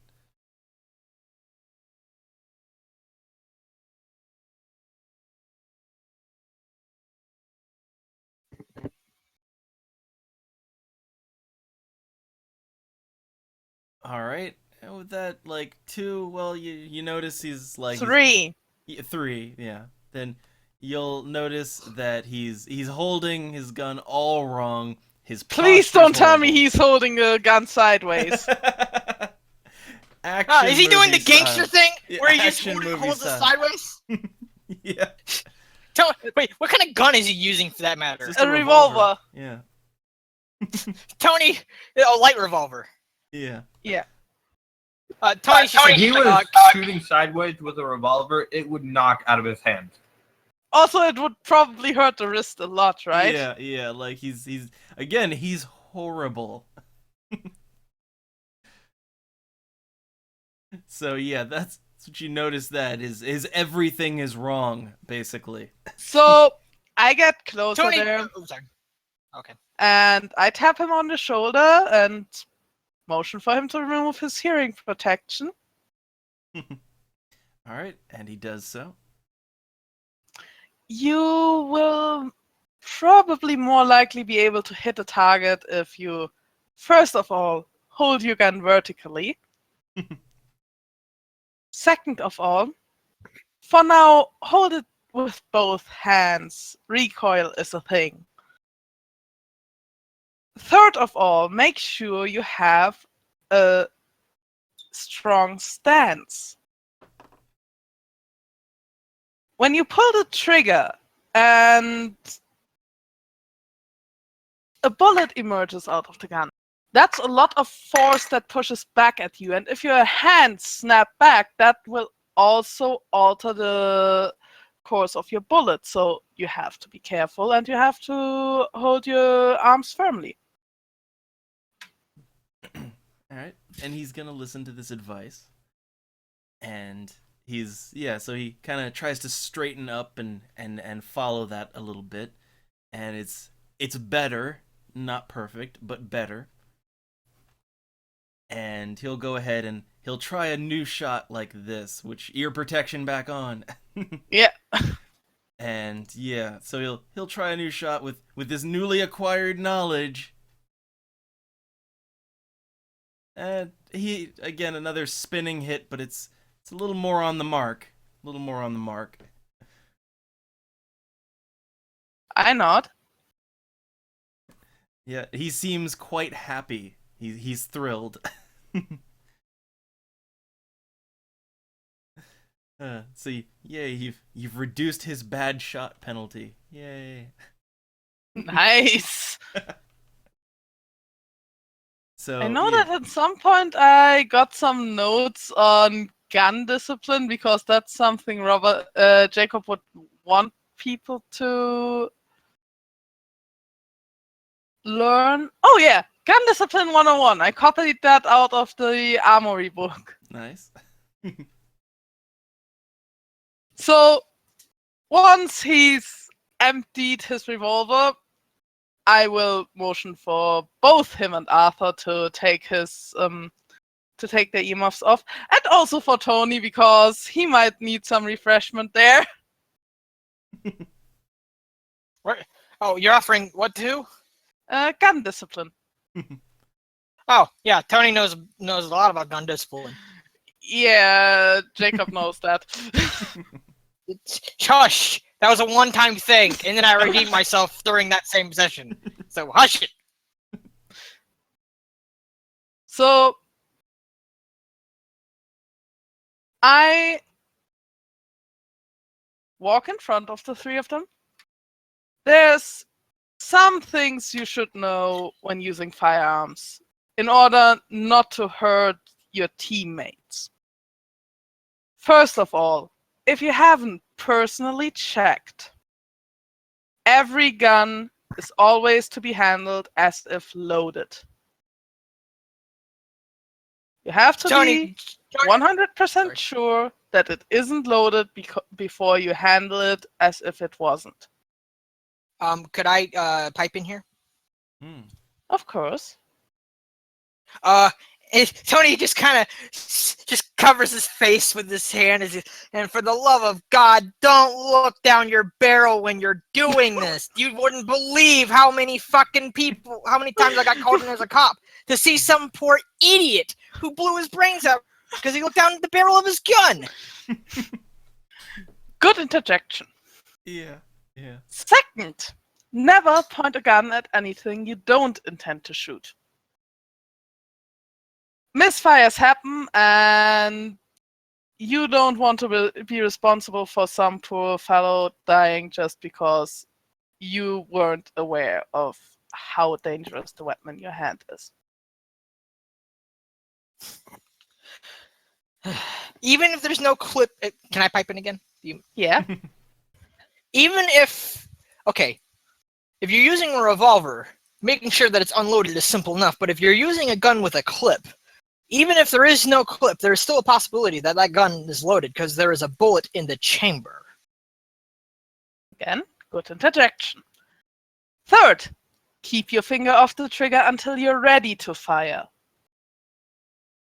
You're tense, and especially in a situation of high stress, unconscious muscle movement can happen fast. Again, you don't want to shoot anyone out of an accident.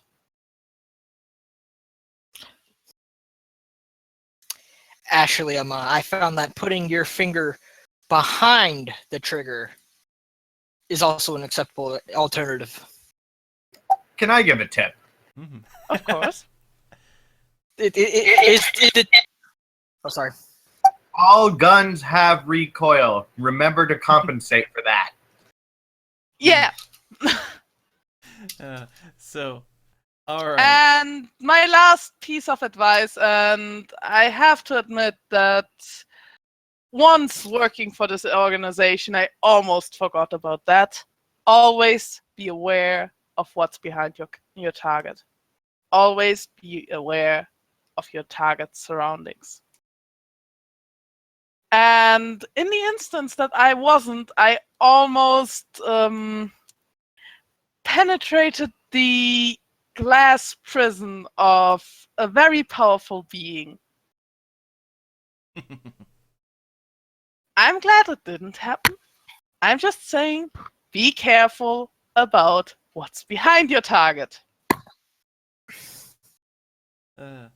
And real quick, with all the good advice we're learning today, but let's see. Now this will relate specifically to, and this will go along with his practical XP, is how successfully he's conveying information, how much is sinking in and gonna help out. Which would be- Persuasion? No, Manipulation? it's Persuasion? Wit's expression is for like imparting your knowledge. All right. They've all fallen asleep right now. Goodbye, haven't they? willpower! But here's the thing, all right? So like I'm going to give it a +3, just like I'll give it Huh. because you did good. You imparted lots of knowledge just in the role play. So like I'll give it a +3, but Wit's expression. Let's have it. I'll take my 5 dice. All right. And I'll also take my 2 successes. Okay, so the knowledge is successfully imparting on the others.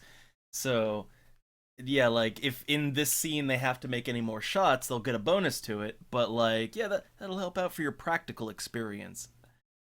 But so thumbs up there. But yeah, so everyone is learning.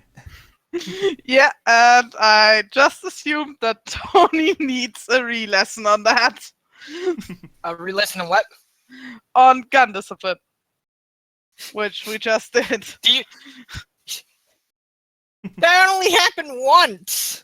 That only happened once, okay? Yeah, but you're a trained cop. This isn't supposed to happen for you at all.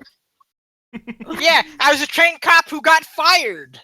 Yeah, that's why Jacob thinks you need that lesson again. I don't need no stinking lesson. I just need to not twirl my guns and drop them.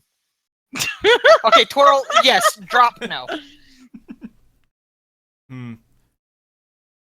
So, alright, and I guess, is Jacob gonna make them do more shooting, or is he gonna have them also clean the guns out and all that too? Or...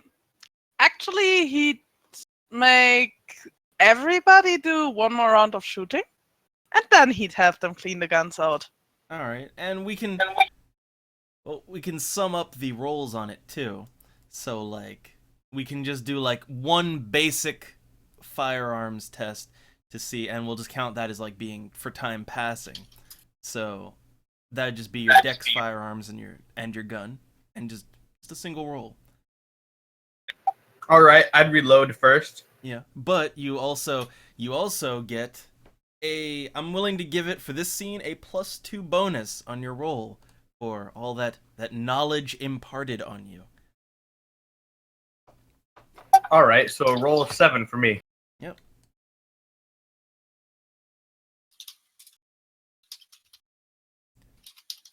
All right.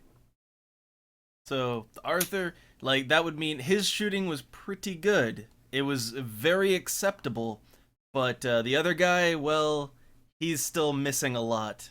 He's a slow learner. Well, at least he's not a drunk. Yeah.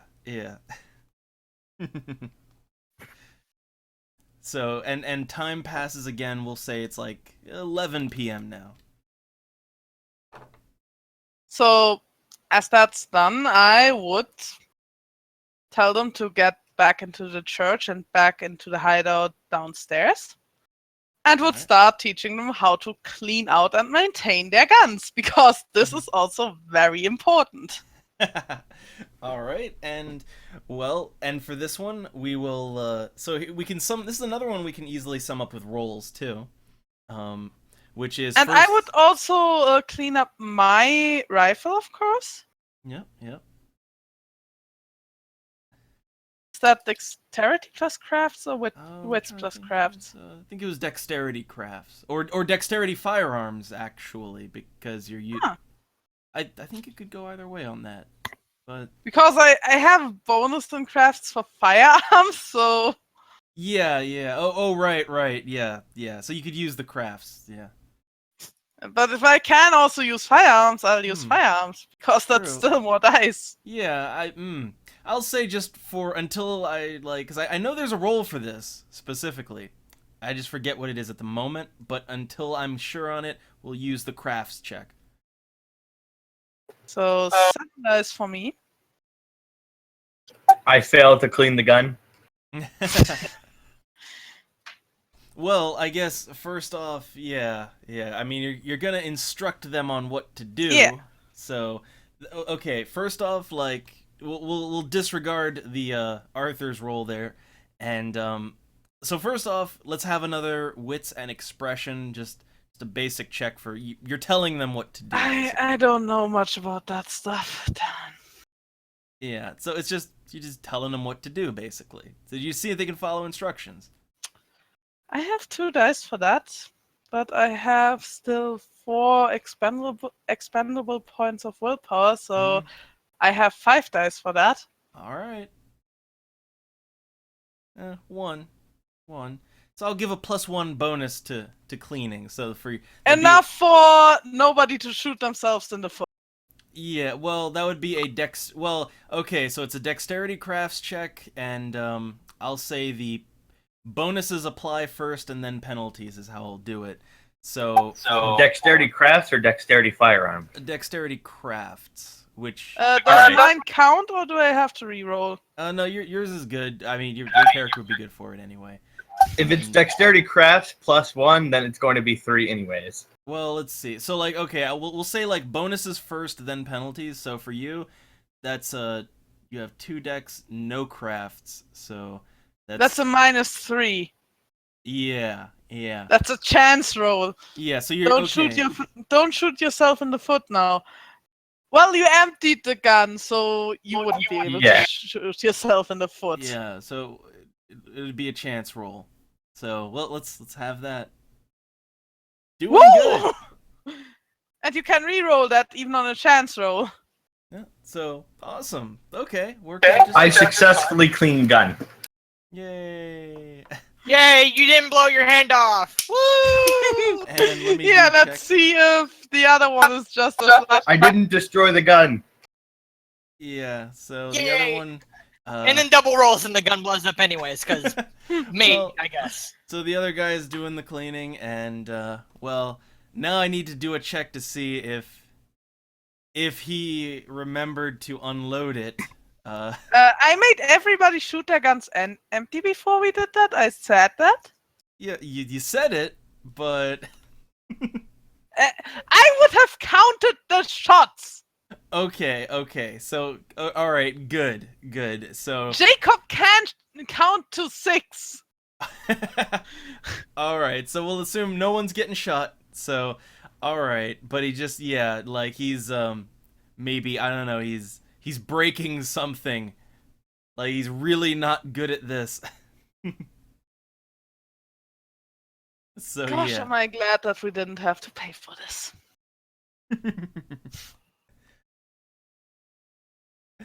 And oh god, Izul in the chat, like maybe he put a bullet in while cleaning.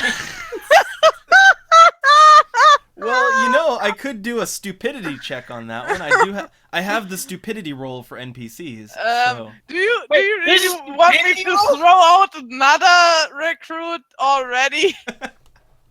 Well, like, let's see where it goes. So, like, my stupidity roll, which I'll just do his I'll just do his intelligence. You've rolled a 1, he's dumb as a rock. Well, let's see. Yeah, his intelligence. 1! No. He thought to unload it, so it's okay. All It's right. okay. Okay, good. No one's getting shot in the face tonight. Yay! All right. So yeah, but the cleaning done, and we'll say another.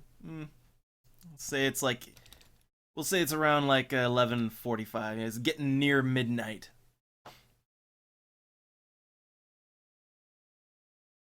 What else can we do with the new recruits? Except for telling them horror stories that will get them to flee in terror.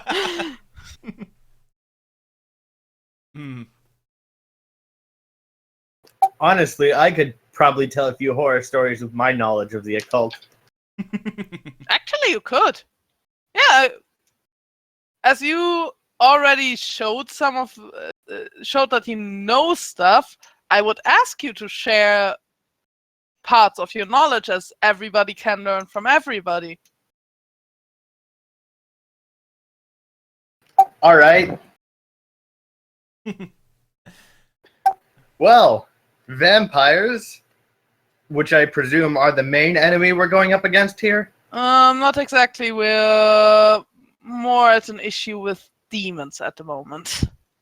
All right, demons. Those things are fun. Some of them can control your mind and mess with you on a Tell me about it. Yeah, they can mess with you on a real personal level. Not anything you really would want to mess with in any normal case. Preparation is key for dealing with those. Do you know how to deal with them relatively permanently, or at least how to ward them off? I mean, there's always holy items. Actually, considering that we're in a church here, that's a pretty natural protection right there. No, not quite.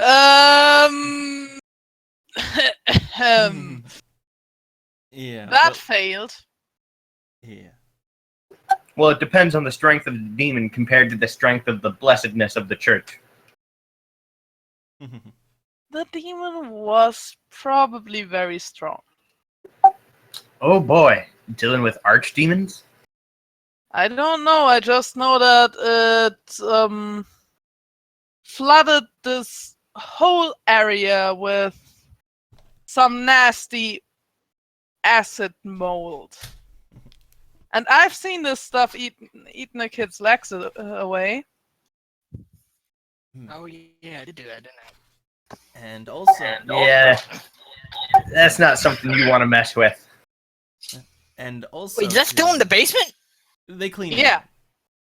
But Oh, okay, so it's all been cleaned. yeah. Okay, but- good. Yeah. And also, I So did they can, miss a spot? Is that our quest? We have to get rid of the rest of the mold. no, it's No, all no. good. It's been cleaned. Okay, good. But also, I can meta help out Dragon here. Yeah, There's some certain things that your character would know, being even just as like a fairly initiate mage, like you would at least be aware of the supernal realms, and demons come mostly from Hell. mostly the Inferno or Pandemonium. But like, yeah, you know where they come from, and although your character doesn't, you're not capable of performing a banishment spell yet, you could eventually. well, I would impart that knowledge onto them.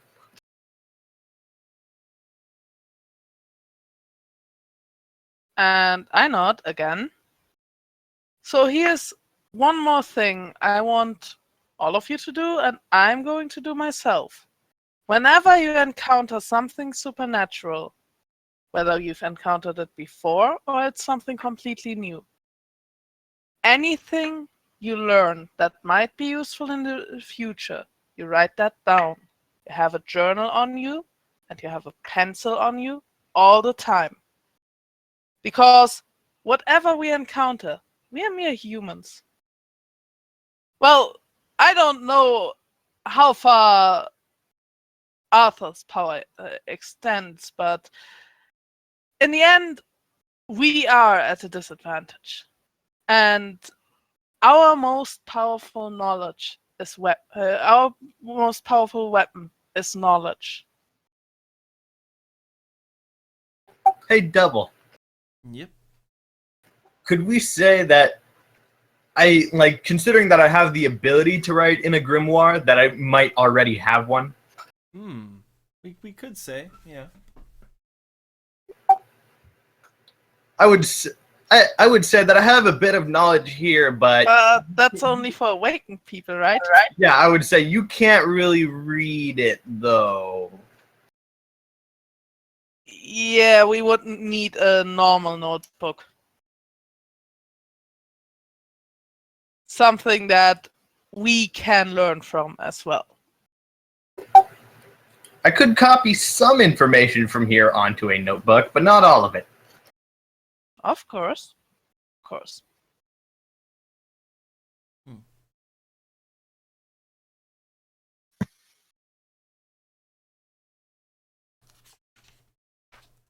And also, I'm just going to sit sit down for the moment. And also something that Arthur could bring to the table. He can do it. Well, not quite yet, but like eventually, like it's in his specialty is like to make enchanted items, like primal that lets you do that. So, and those anyone can use. Yeah, but I'm at like level 1 with that, right? Yeah, but you can still do it. Is the thing. It's just you can only do like the abilities you know. So. But all right, so So technically, I could enchant something with a +1 thing with using it with my whole like time shenanigans. Oh yeah, well yeah, like you can either enchant items to add bonuses or like you can bless or basically you can bless or curse things to give better rolls or like your lighter, which actually if anyone else uses your lighter, they can use it too. Where do we draw the mana from, though? Well, okay, I did a quick lookup, and here's the thing. So, like, if you want that damage to be, like, aggravated, like normal fire, it costs mana, which I assume for showing off, you'd want it to look, be proper fire. But, like, a normal person, it doesn't cost mana to use But it's influence only fire. lethal. Yeah, it's only lethal damage, so it's not, like, real fire. Psst. Lethal can do a whole lot! Yeah, but anyone can use those. I mean, like, not efficiently, but you can use it. And Arthur can make stuff like that. I would say if I was just showing off, I may not use mana for that. All right. Well, you can have your 2 points back then. I'm just making it showy, not doing any damage. Yeah, although, well, like again, it'd be like kind of dim fire, like if you're not making it aggravated, wouldn't be as impressive. I have a question. Yep. For anything that is a human, the aggravated damage doesn't really mean shit. Yes, it does, because natural creatures. aggravated means I read this. heal 1 point per week. Yeah. Yes, it takes longer to heal, but for all intents and purposes, it is treated as lethal damage.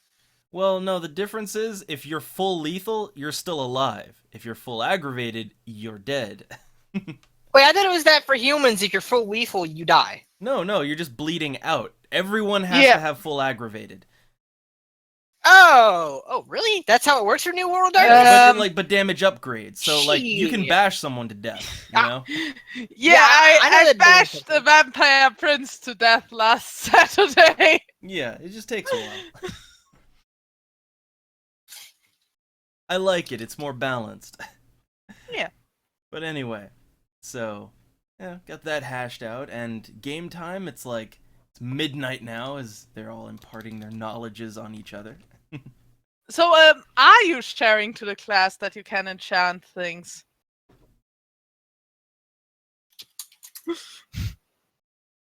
He might want to keep that one secret, actually. Dragon? What? I asked if you do share with everybody else that you're able to enchant things. Yeah, I would say that. So, on this, I would ask you if and what you could do with my rifle.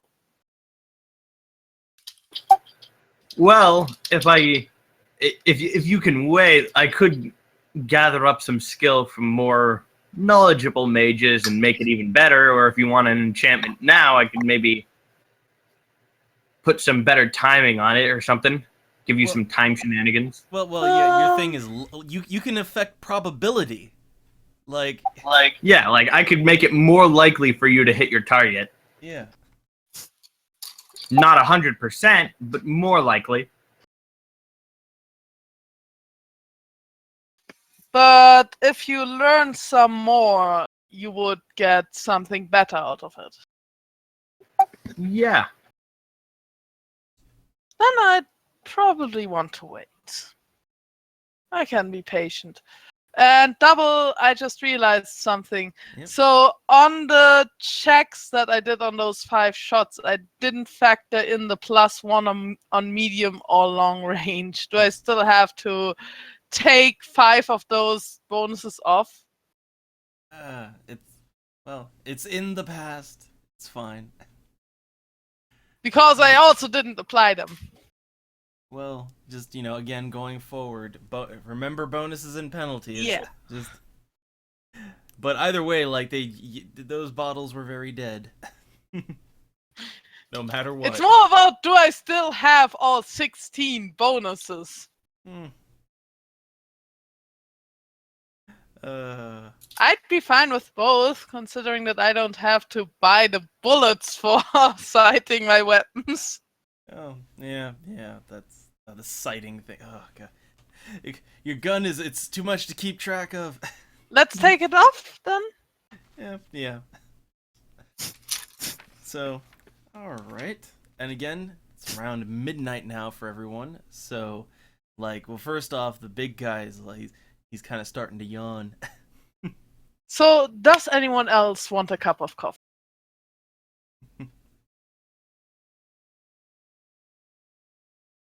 And so, since the others don't say anything, the big guy though, he's got his watch and he's kind of glancing at that, and he's gonna say, sure have learned a lot here, but it's a great getting to know y'all and everything, but I got work at the factory in the morning. I should be heading out pretty soon.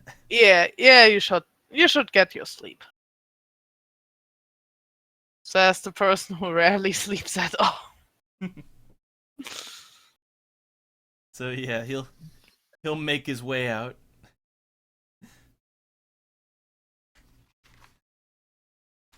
And Jacob would just get himself that cup of coffee. All right, but does he have plans for the other new recruit, or is he dismissing him as well? Well, depends on whether the new recruit wants to stay longer or wants to retreat. Yeah, or if he's gonna stick around at all. But Yeah. So, what does Arthur have to say? I'll just give him my name. Hmm. Before I leave. Oh yeah, we didn't introduce each other. Yes. I'm Arthur, hello. Jacob.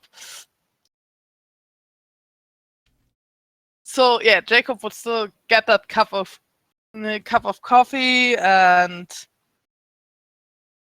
actually take a look whether that old guy hangs around trying to get to anyone in revenge for just being told off so rudely. Maybe being drunk. Well, He's careful. Yeah. Well, I guess because you all were you were outside, so I mean, if he was there, you would have seen him coming in, presumably. But I'm more about, is he hanging around the church? all right. Not in the church. Like in the church. Not in the church. Oh, not okay. So Maybe all right. waiting for someone to come out. All right. So, which, by the way, I guess so. And also, is Arthur giving everyone is he giving any way for does Arthur have a phone? Does he have any way for them to contact him? Uh, Does he get a phone line at the shack?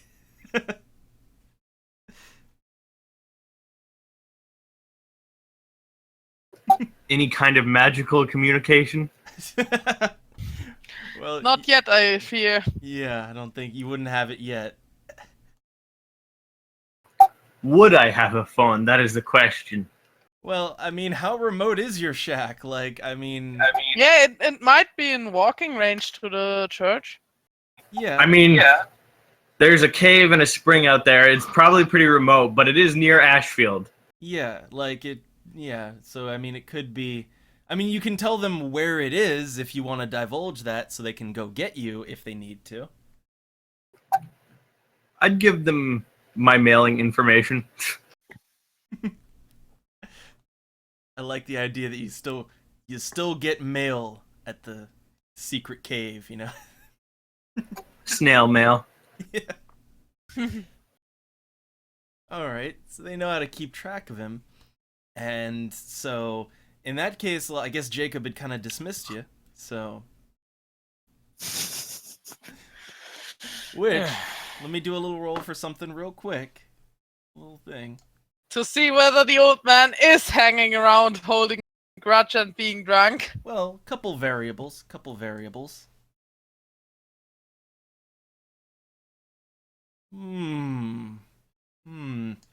All right. Oh, and there's also still Mike.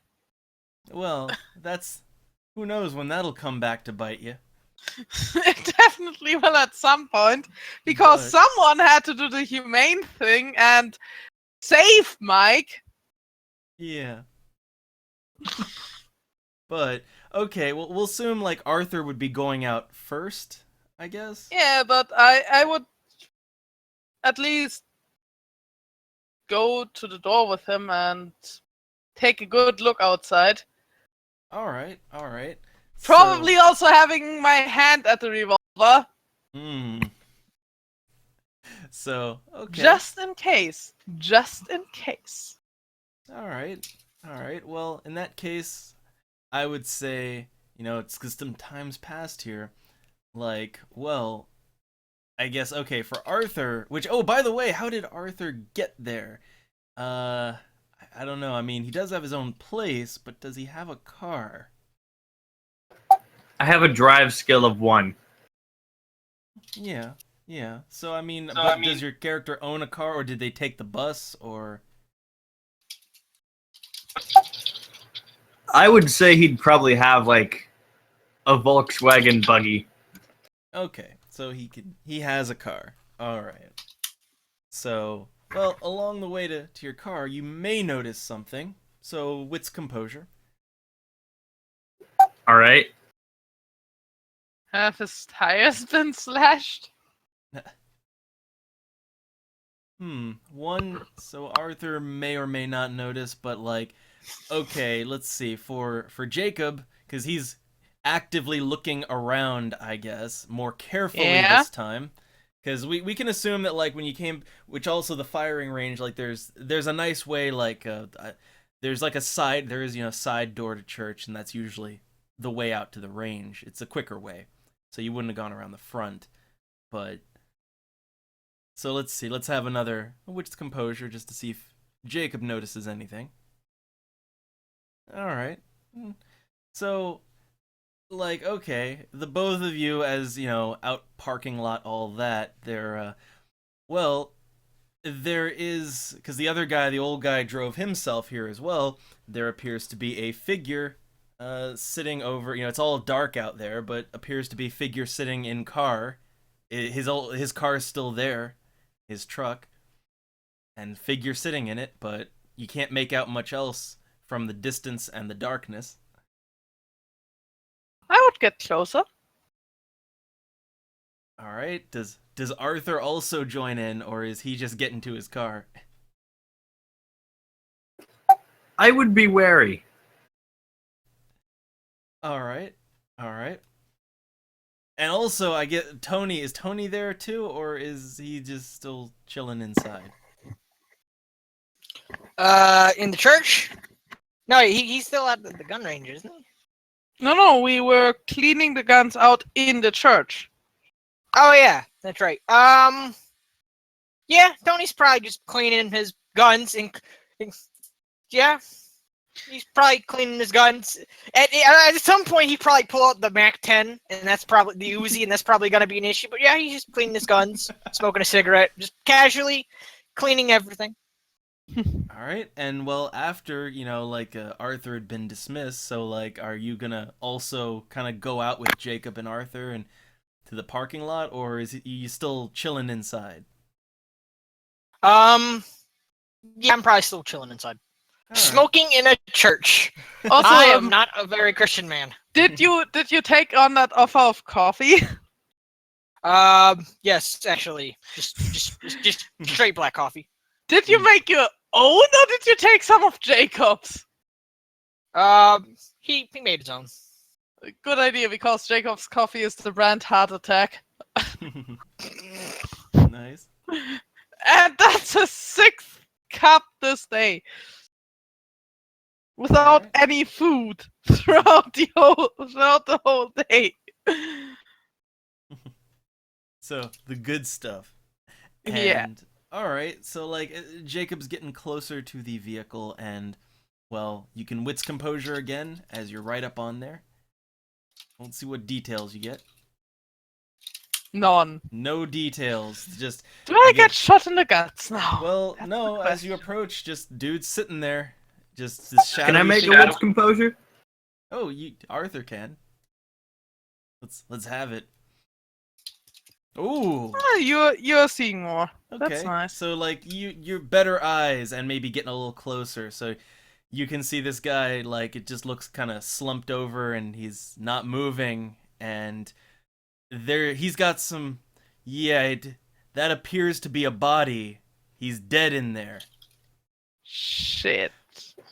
I'm going to investigate that. I'm going to follow Jacob now. Are you also disclosing that at me? Yes. So I would try to open the car. All right. I love it. Arthur's team Jacob now. But all right. So, okay, the door is unlocked.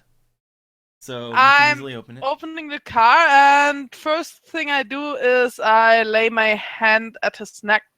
Not feeling for a pulse yet, because for that I have to search. I want to feel whether he's still warm. All right. Well, I'd say a wits medicine. Alright, I have a nice check of 6 on that. No.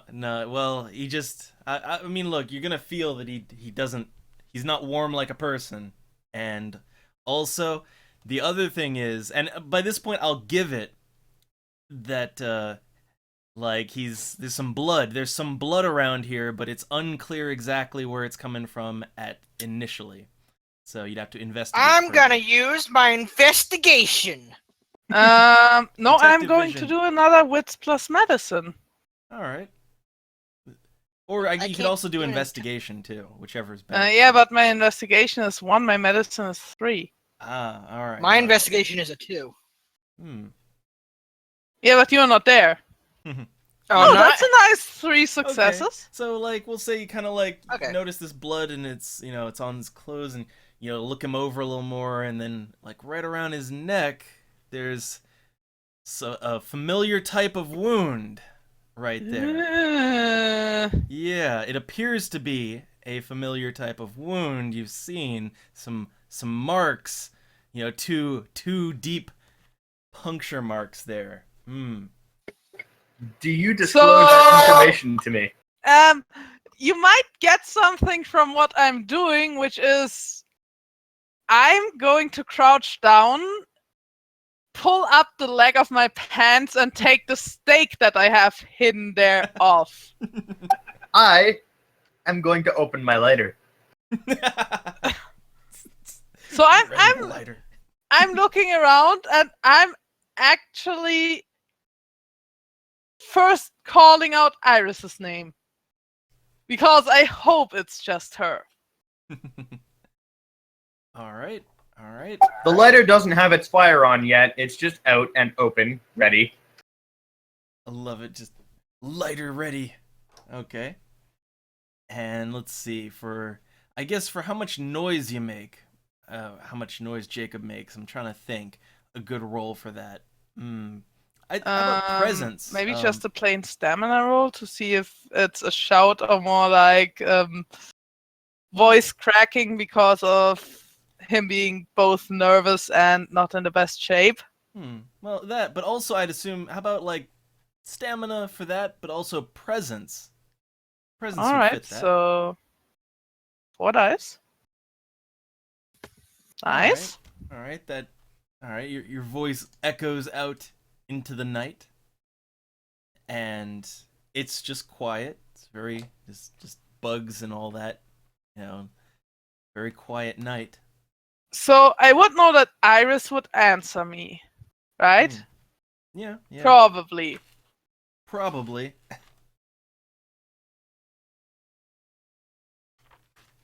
So with this, I motion for Arthur to be on high alert. I look around a bit more. Also, Arthur, can you produce a bit of a flame so we'd see more? All right. I turn on the lighter. No one's got Just a turn it flashlight. on or use some actual fire? I don't want to use magic too often. Yeah, it's still a lighter. Like it's still, Yeah. But Still that's creates a flashlight. That's why I'm asking. still creates some help. Yeah. Also, I still have a flashlight on me. Yeah, wait, you got a flashlight.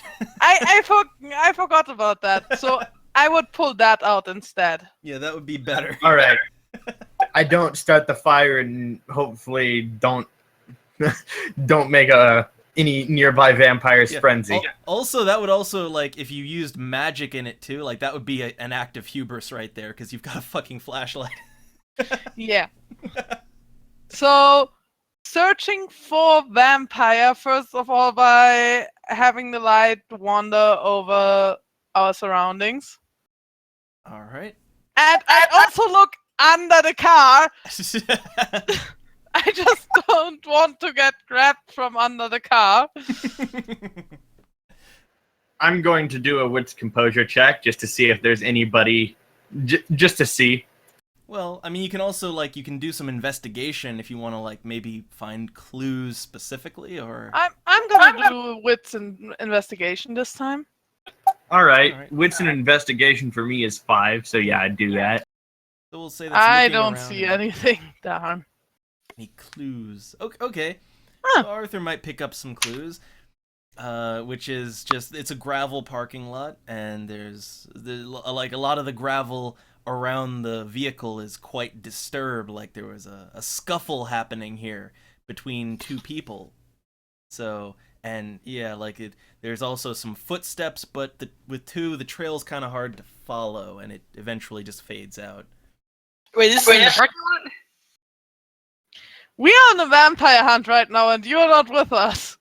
All right. Tony's just chilling. I mean, well, they're not making any noise to notice anything yet, but yeah. There was a fight here. Good to know. This man just didn't go in his sleep. We have an ally, and I would give him a short description of Iris. If that is the vampire we encounter, please don't kill her. All right. This is definitely a setback, but we can't afford to lose any helping hands, and we will probably find a way to work this out. But if it's another vampire, we need to at least stop them for now.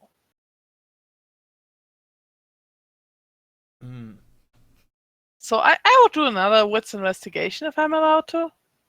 Alright, what are you specifically gonna try and investigate for? So at the point where the trails end, I would try to find maybe something we overlooked first, or maybe even animal paw prints, because I know some vampires can do that. Alright.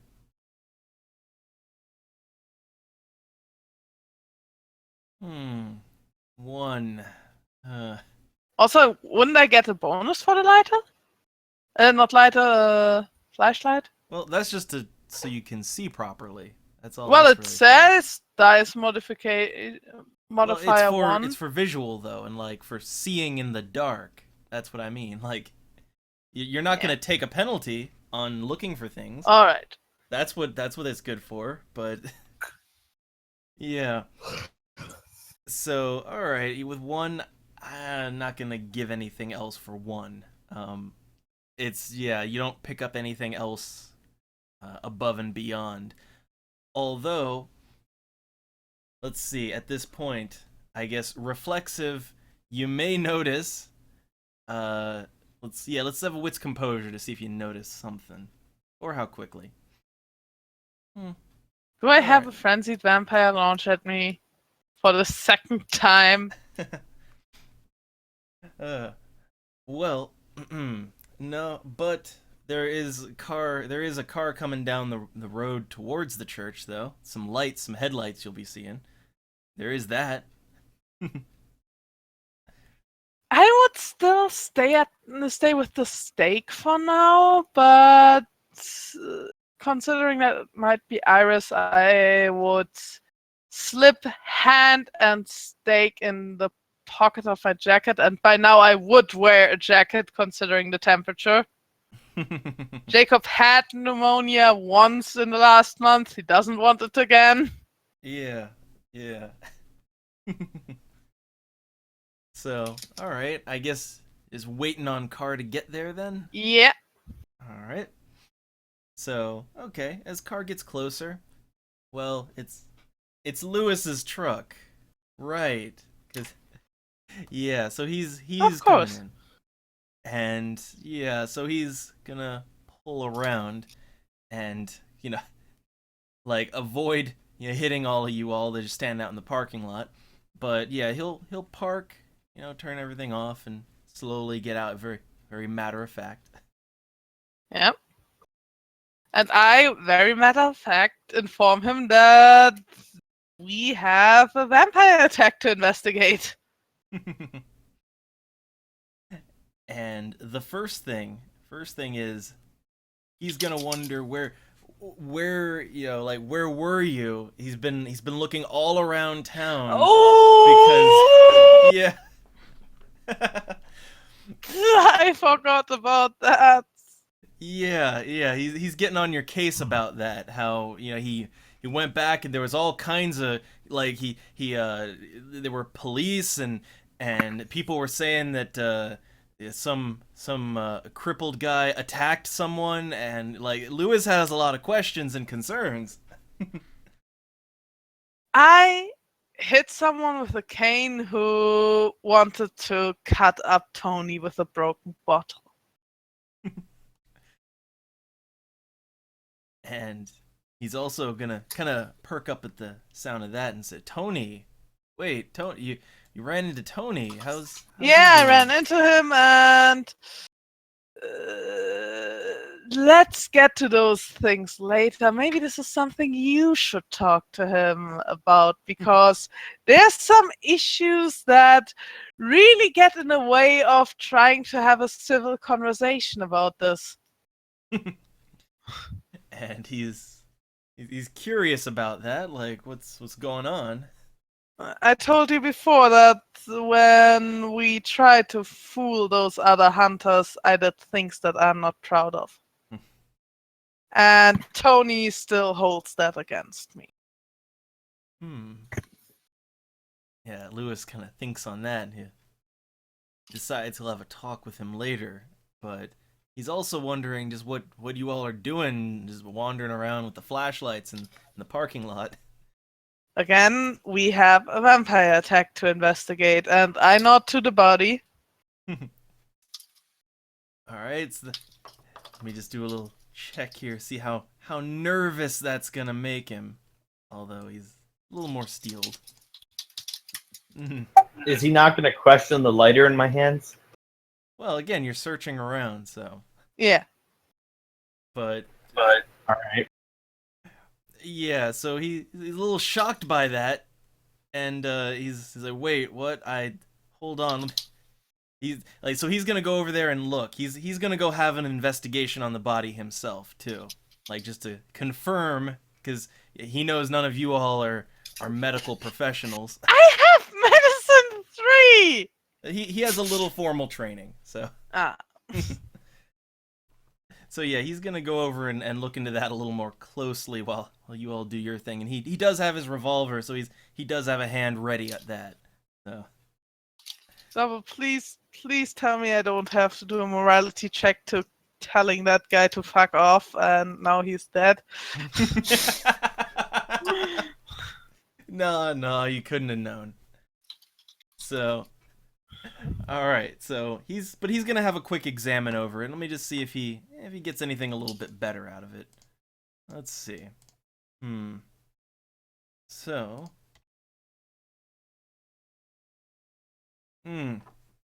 Well, yeah. So you'll just see everything you all saw, and also he's just gonna say something, which is that there's a lot of blood here for usually when when they bite someone, if that's what's going on, there's not that much blood.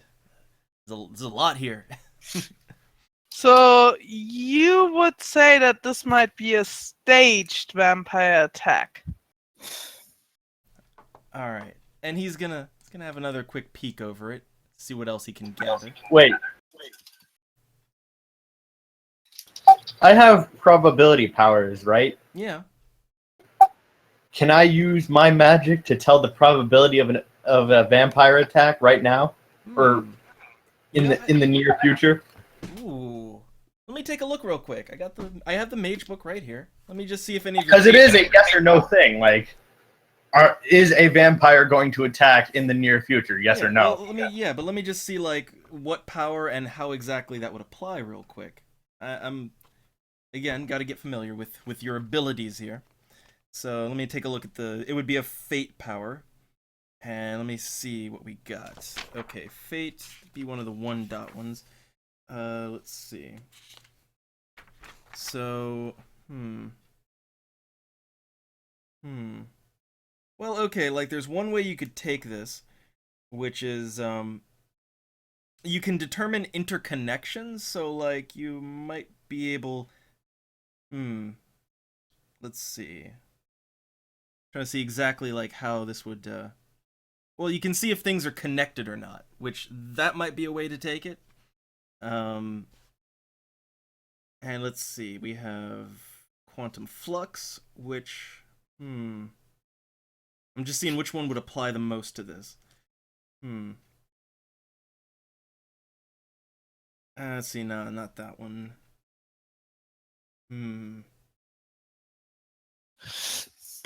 There's so many powers you got, but I think like interconnections, that might be the one to go with on this one.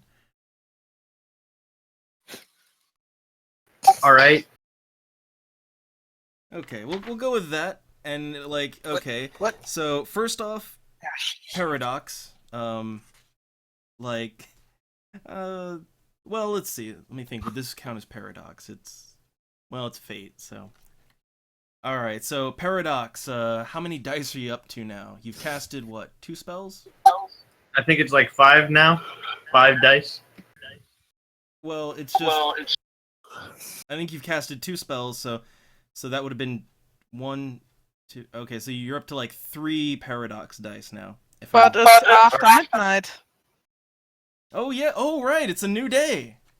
But well, how? And I'm not in front of a lot of people. I'm only in front of like 2 people. Yeah, but like, we'll do it like this. We'll count a new day as a new session. So. Wait, so if you're going on a week? No. If we go on a week in a session, I'll count it per day. But like, this is a lot of things happening within just hours of each other. So like. Yeah.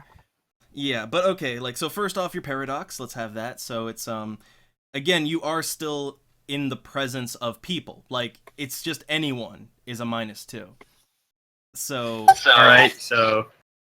Okay, so you have 2 and then 3, so you have 5 dice, 5 paradox dice. That's what I thought. Okay, okay, no paradox. No paradox. Nice. All right, and now what the check is. So okay, the check is wits plus empathy. Did we just plus... lose someone? No. Yeah. We lost Fox. So No, we lost Kitty. Yeah. Anyway, so okay, wits plus empathy plus fate. All right. My empathy is 2, my wits is 3, and fate is 2, so that's 7. Yeah, let's have it. And it doesn't cost mana. Ooh, okay. Are we going for a 5? Oh, all right. Well, let me see what you'll get with that. Ooh, okay. So with this, oh god. Okay, so with 5 or more, so you can identify intimate connections between people, things. The caster can detect interconnections of destiny, such as if one person viewed is destined to be a mentor or apprentice of another person. Like, so you've got a little insight into destiny now. So I would say with this, I would say your character, just as they kind of do this little ritual and look into fate itself. Please don't tell me Lewis is destined to die. Well, you're looking into the destiny of the dead guy, apparently. You know, I'm guessing, right? Yeah. Specifically, like, you're looking into interconnections as relating to him. And it works both ways. So, like, okay, the destiny forward and backwards. So, like, the interconnection here is, let's see. I would say you can get just straightforward that this man was murdered, all right? Like, he was murdered and his fate does not connect with the vampires.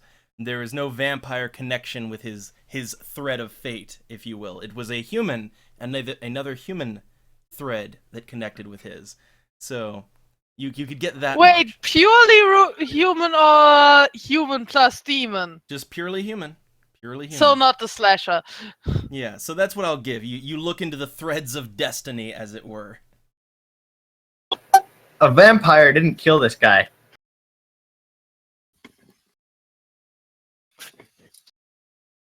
I nod, and I'm relieved on that because the highest probability there would have been Iris. This guy was killed by a human. No demon involvement, nothing. Just plain old guy. There might be someone Guy who or girl, really. holds a grudge here. Double. This is. I'm not sure if you're actually taking it that way, but this is like it looks like that's Mike coming back to bite me in the ass already. Maybe. I don't know. Well, you said that there was the very vampiric, like obviously vampiric wounds. So this was a framed kill. Yeah. Exactly. It's This might pretty mean that common. this might mean that it's been done by someone who knows how vampires act, like a hunter. And I know that I haven't done it. I know that Arthur hasn't done it. And I know that Tony hasn't done it. Hasn't done what? Killed the old man that I told to get back home and stay away from the church because I did not want him to die, even though he was an alcoholic. Oh.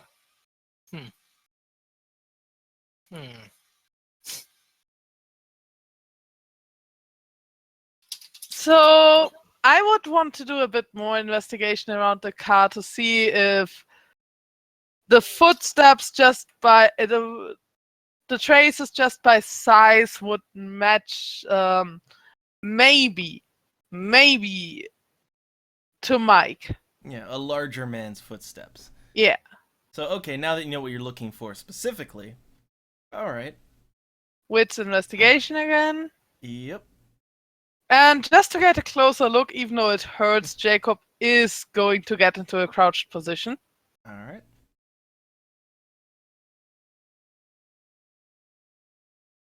At least one success. Well, one. Well, since you know what you're looking for, I'll give a basic, which is that these footsteps, like the disturbances in the gravel, they're deep, which means lots of weight, heavy, big. So, yeah. Yeah. Both bigger feet. So, Probably not Ira. Wait a minute.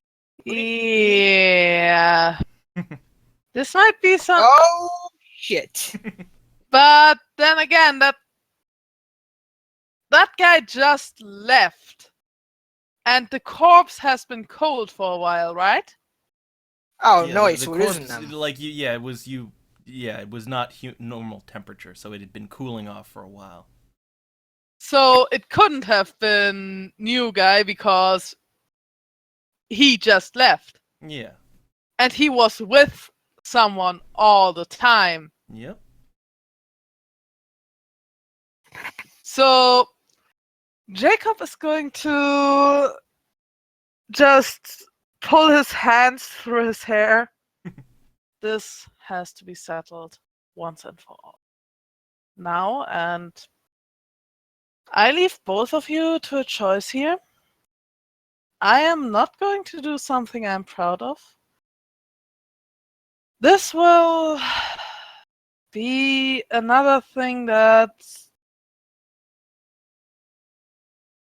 counts as questionable, but there is someone that once and for all has to be dealt with. Because this is going too far.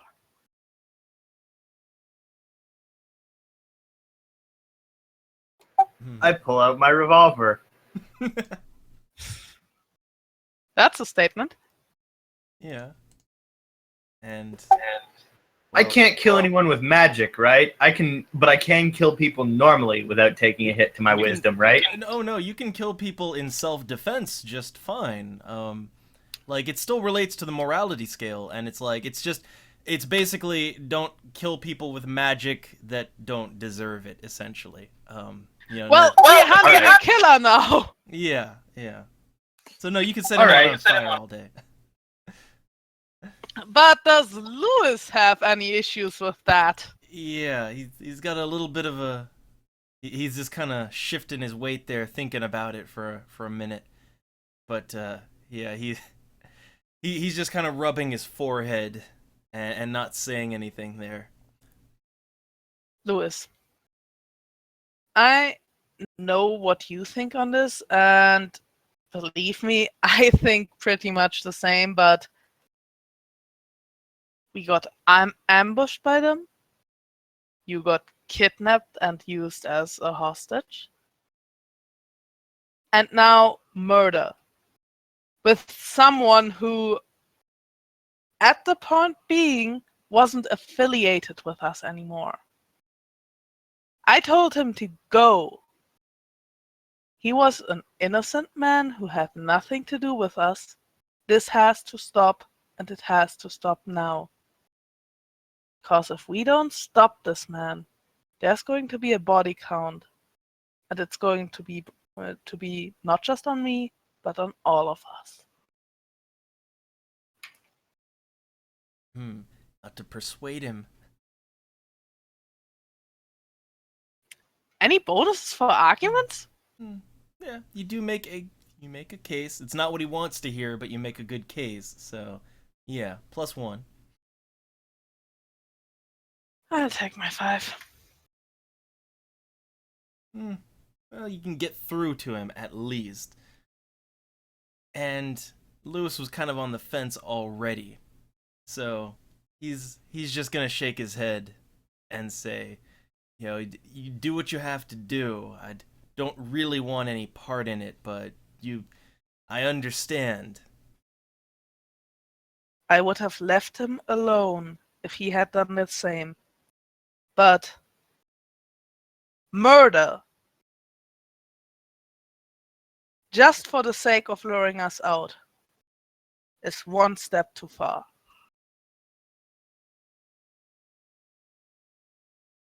And I'm gonna do a little check here for something else too, which he's also thinking about. Okay, yeah, he's for the most part gonna hesitantly agree with you, but also the other thing is with mention of this body, like, well, wait,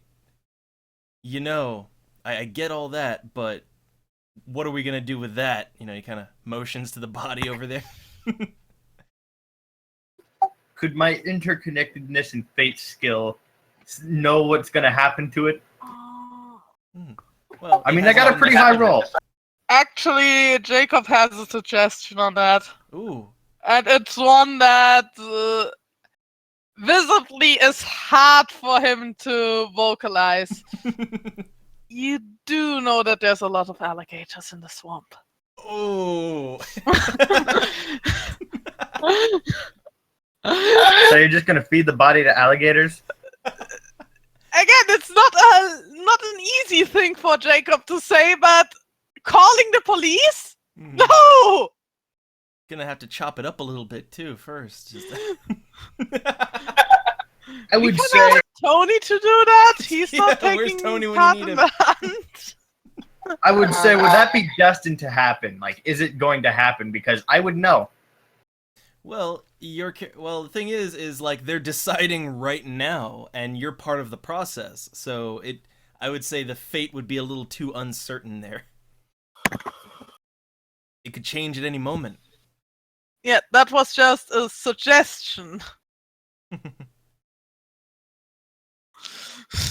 But I mean, I think it's pretty obvious. Like, if you just leave it there, well, you know, then people show up for church in the morning, and Yeah. then the police come. So that's you don't need to be clairvoyant for that one. Which is why I suggested the alligators.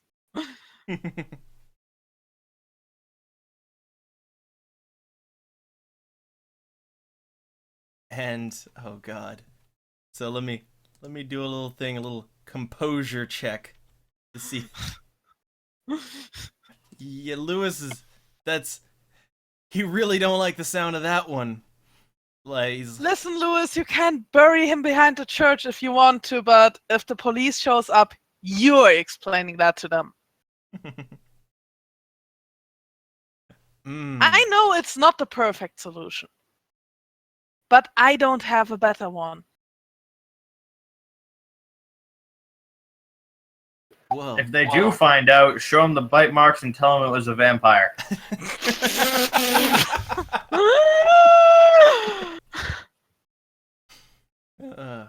So We know the truth, but they don't. Yeah, the police doesn't exactly believe in vampires. and then you get arrested. Wait, when did Tony get bitten? I know that Tony Tony- Belmont got bitten, No. but what about No. Gain? Tony didn't get bitten. Right. I just said you could do the chopping up of the body while we are searching for Mike to deal with him Which once also- and for all.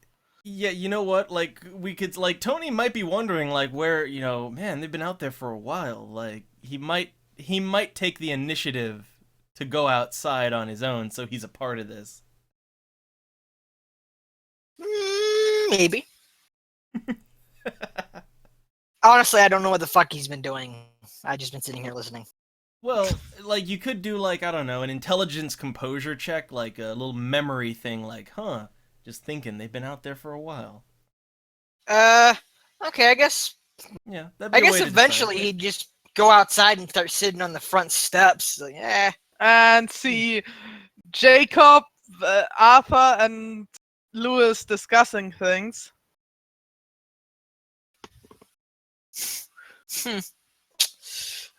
Interesting. He'll just calmly saunter over them, and then he'll just say, "Salutations, gentlemen. What seems to be the problem?" And I just Could I say motion something? over to the corpse. Just point to the corpse. Yeah, there's a dead guy. Oh. So who's the stiff? You would, I think you would've seen after him. having that conversation with him earlier, you would probably still remember the face of the old guy that we told to get back home as he's a drunk and not useful in this. Let's see. What does my what was it? Intelligence and what? Intelligence, composure. Intelligence composure. Is Tony a smart boy? Oh. Yeah. Are you forgetful? No. no. He looks down. He's like, so who's the stick? He looks down and says like, oh shit, what happened to him? Someone tried to make it look like a vampire attack, but it wasn't one. So he was murdered. Yeah, and I have a Very I what? think close suspicion to who might be responsible for that. And I'm ending this once and for all now. You don't have to come with me. I know that you saved his life the last time, but this is going too far. Wait, are you saying this to Tony? Yeah. Tony just kind of looks at you. He's like, what are you talking about? About the Whoa. hunter that It's just like, So, what are you saying exactly? I assume it was him. And I assume he wants to lure us out. Hmm. I'm going to happily give him what he wants. But this time, I'm not leaving it at a warning. I gave him enough chances to retreat.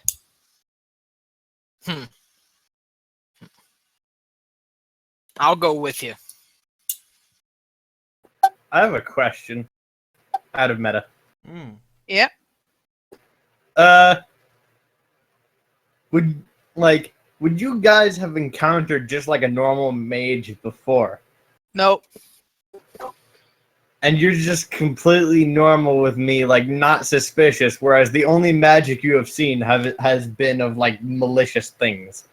Like vampires and demons. Jacob has not a too friendly connection to a vampire yet, but he has been working with a vampire for the last month in a friendly way, not in the torture for an entire month way. Yeah, but I'm saying, like, would you be suspicious of me being a vampire because of my whole, like, magical abilities? No, because I suggest that Lewis is at least smart enough to test if you go up in flames in sunlight. Yeah.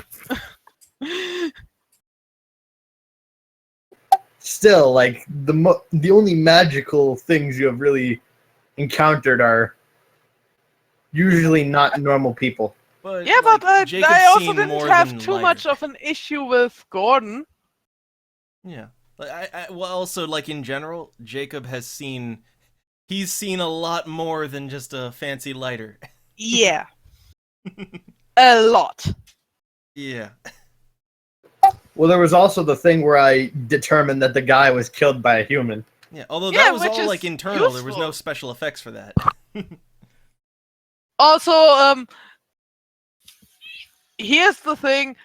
Jacob has done so many successful humanity checks on being traumatized. I don't think much Yeah. can shock him anymore. Yeah, he's good. All right.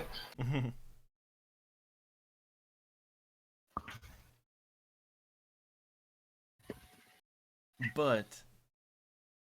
Oh, by the way, I'm putting the steak back where it belongs. Alright. But there's still the issue of the dead body, which also Tony would probably have some connections about getting rid of bodies. You know what? Fine. Fuck it. Tony's just gotta pick up his big brick cell phone out of his jacket and just start dialing a number. Alright. I'm not stopping him. Yep. Hey, boss.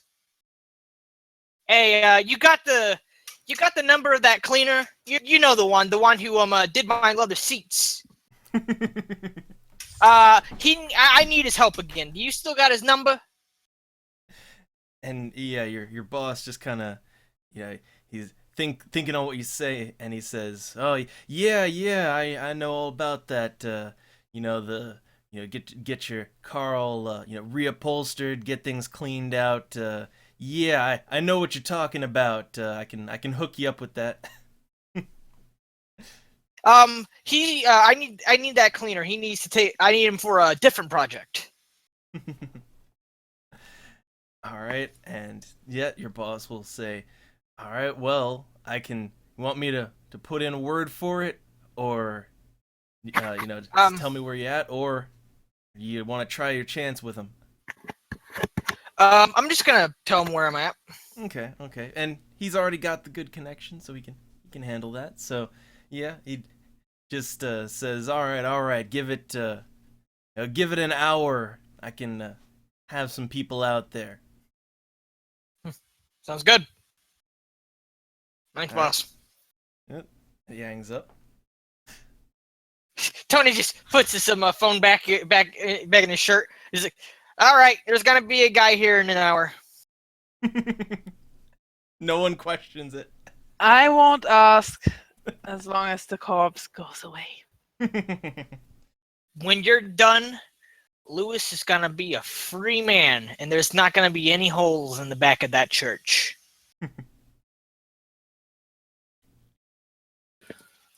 We should get to it before other people come to harm. Yes, we should. All right, and I guess I'll assume that they just let time pass, so wait for make sure it's taken care no, of. Or... Jacob would go on his way already, but he would first get some equipment. He would get the rifle. Yep. So he's just gonna go out and try to hunt this guy down right now, Yeah. huh? Nice. He knows that it's probably a trap, but he's still going to do it. Yeah. Well, he doesn't even know where he is. That's the thing. Like you don't know where to go. Yeah, but he assumes that he's somewhere in the woods because last time Mike didn't have a car. Mike didn't really have money left. Mike had nothing. Well, that's an assumption to make because this a happened, month passed. well, yes. that and the crime happened several hours prior, so a lot of Actually, assumptions. considering Arthur's good intuition on this was not a vampire, Yeah. I would ask him to try and find out where the perpetrator went. Ooh. I wonder, does he have a spell for that? Like a location kind of thing? Well, maybe something connected to fate? Well, like he's the interconnection. I gave as much as I'll give on that, but I believe there's a spell for location. A couple probably. I just gotta find something that applies. So, let's see. Would that be in his time or fate?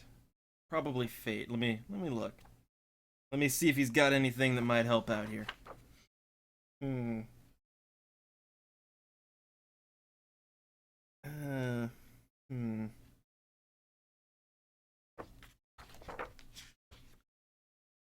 Just, oh man, gotta look through the spell book.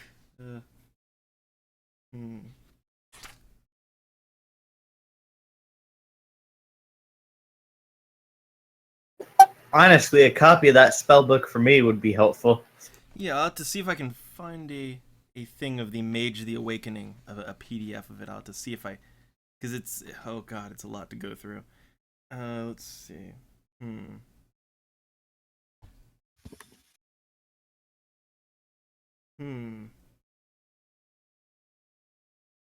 Which also, a total aside, but it's a nice fate skill for to imbue a mechanical item with perfect precision.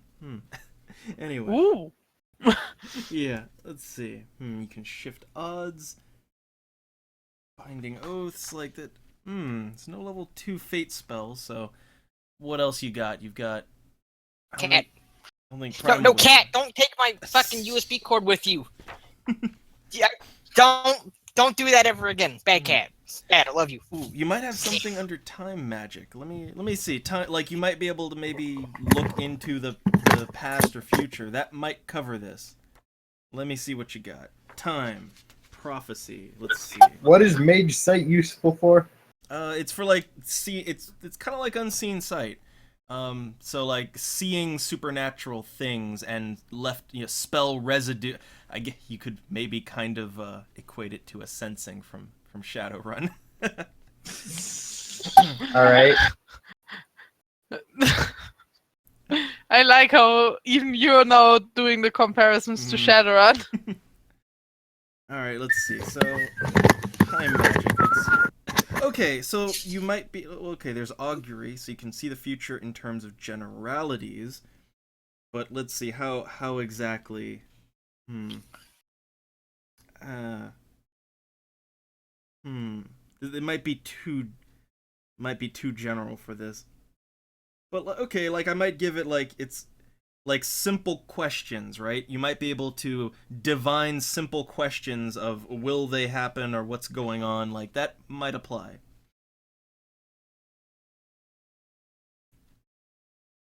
But like you'd have to really think how you want to, like how would you phrase the spell?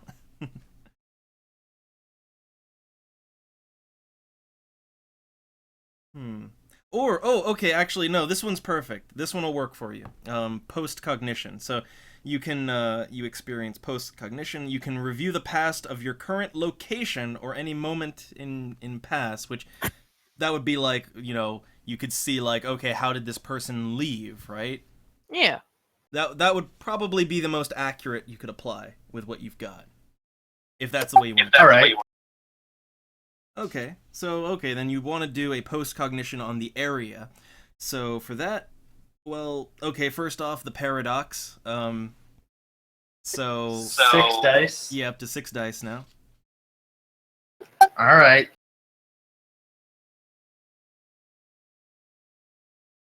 Okay, 1. Okay, so you just subtract One paradox. And now let's see. Okay, so now the roll itself. So this is let's see, it's an unveiling, it's instant. Duration, you have to concentrate on it. Costs no mana. And alright, the roll is let's see, what's the roll on this one? Looks like intelligence plus investigation plus time with a -1 penalty. All right. Let's see what you got. Okay, 2. So with that, okay, so you can only view a few seconds of what happened.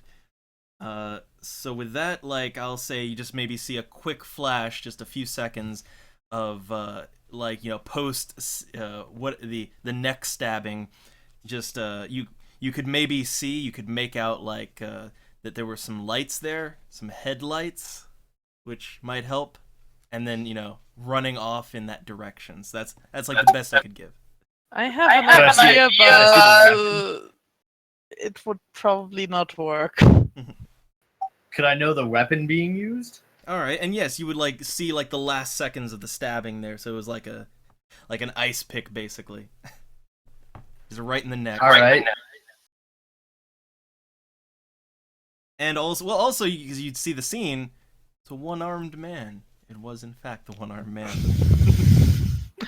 Oh boy. That fucker. Well, going back to the present, Yep. the man used an ice pick, and he was one-armed. So on this, Jacob tenses up. The guy, I would assume, also has a car of his own. Or at least some kind of car to drive. Because you did mention headlights, Devil. Yep. So he has at least some kind of vehicle. He has one arm, and he has an ice pick as a weapon. Should have shot him in the head. Yes, You know I him? said it out loud. You know who he is? Oh yes, I do. And this is the 4th confrontation we have with him. And I kind of give a side look to Tony there. Sorry, what happened? We got the information that the perpetrator was an was a one-armed man. Yep. Somehow I figured. As Arthur, I'm going to ask what his name is. Mike. Yep. We are. All right.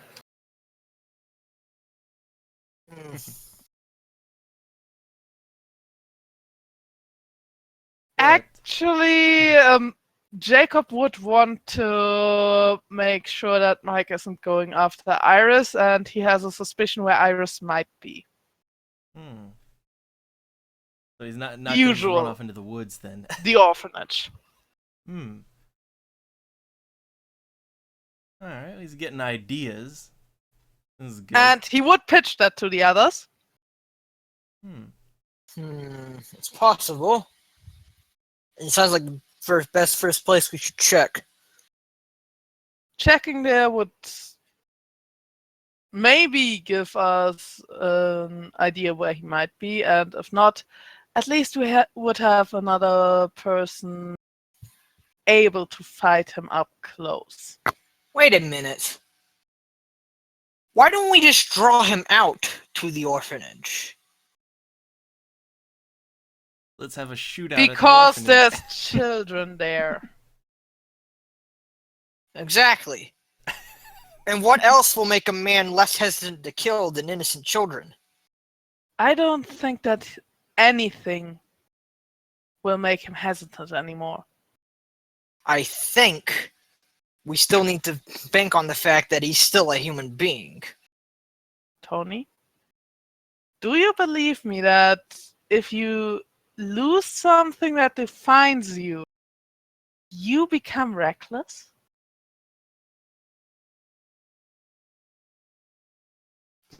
Depends on how personally he takes it. He lost a partner and a body part, and I don't think anything holds him back anymore. Do you really think he'll become some sort of maniacal man who will burn down an orphanage just to get to us? Frankly, yes. I would say no. But if you truly feel that hesitant about endangering children, on the off chance that he does become a psychopath, I will consider other alternative places to draw him out at. That sounds like a good idea, but looking there still is a viable option, just to make sure that he isn't there. Of course. We just simply need to find another place to draw him out. That's all. Yeah. And maybe, just maybe, he's getting back to the place where his partner died.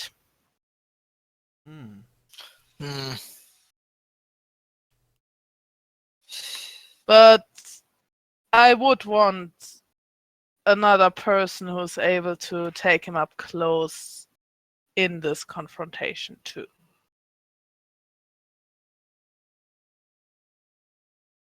He's only lived 1 month with this disability, and that might be our advantage here.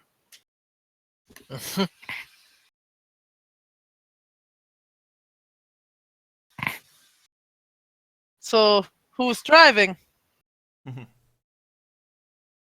Tony doesn't have a car. Yeah. He could probably buy a new car. Well, Arthur has a car. After this, yes.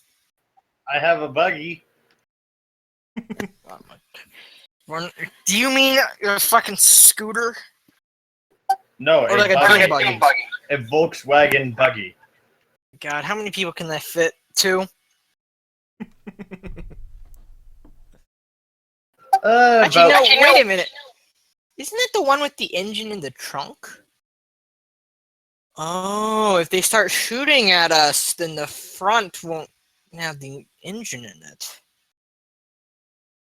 This is not a bad idea after all. Let's take the buggy. Do all of that fit in there? Yeah, it can fit 4 people.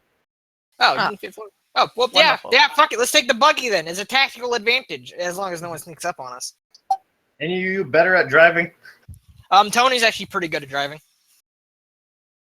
I give the He's keys got to like him. No, yeah, he's got like a 4 in driving. He can All drive right. real good. And drive. Yay! Woohoo! Successful drive. Yes. Getting to the orphanage fast. I am great driver. Great driver, Vodka Borbolski.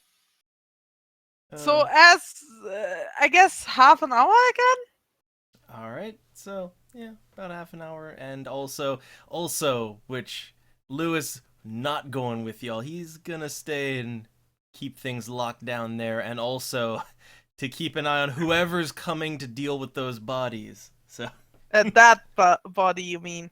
yeah, that one. Hopefully that's it. He doesn't have the highest opinion of y'all now, but What would his solution to the problem be? Like, doesn't have the highest opinion, but doesn't have a solution? That's bullshit! well, he'd probably want to bury him out back, but I told him if he wants to do it, that He also can, but- wouldn't be very safe either. So, yeah. but anyhow, so okay, you all can get around to the orphanage. It takes about a half hour, the good drive, and it's quiet. There's no like it's like we'll say like about 1:30 in the morning now. So And- I would ask the two of them to stay in the car. Hmm. Because Iris doesn't know the new guy yet, and Iris and Tony have bad history. Yes. Very bad history. Also, do you want these discount watches? And I would, of course, look at the usual place first. All right. Well, you can do your usual, your notice check. See if you see anything. All right. Well, good check, but it's all quiet. Please don't tell me she fucked off completely. Like, it's all quiet. There's nothing there, and there's no lights coming out of the orphanage. It's 1 in the morning. It's just Can I nothing. make a check too? So it's all Wait, what quiet. is it? What is the check again? Fuck, can I do investigation? Well, you were told to stay back at the car, I think. Oh, yeah, I was. Okay, I'll stay back at the car then. So I would want to do another check. I would want to search for her. All right.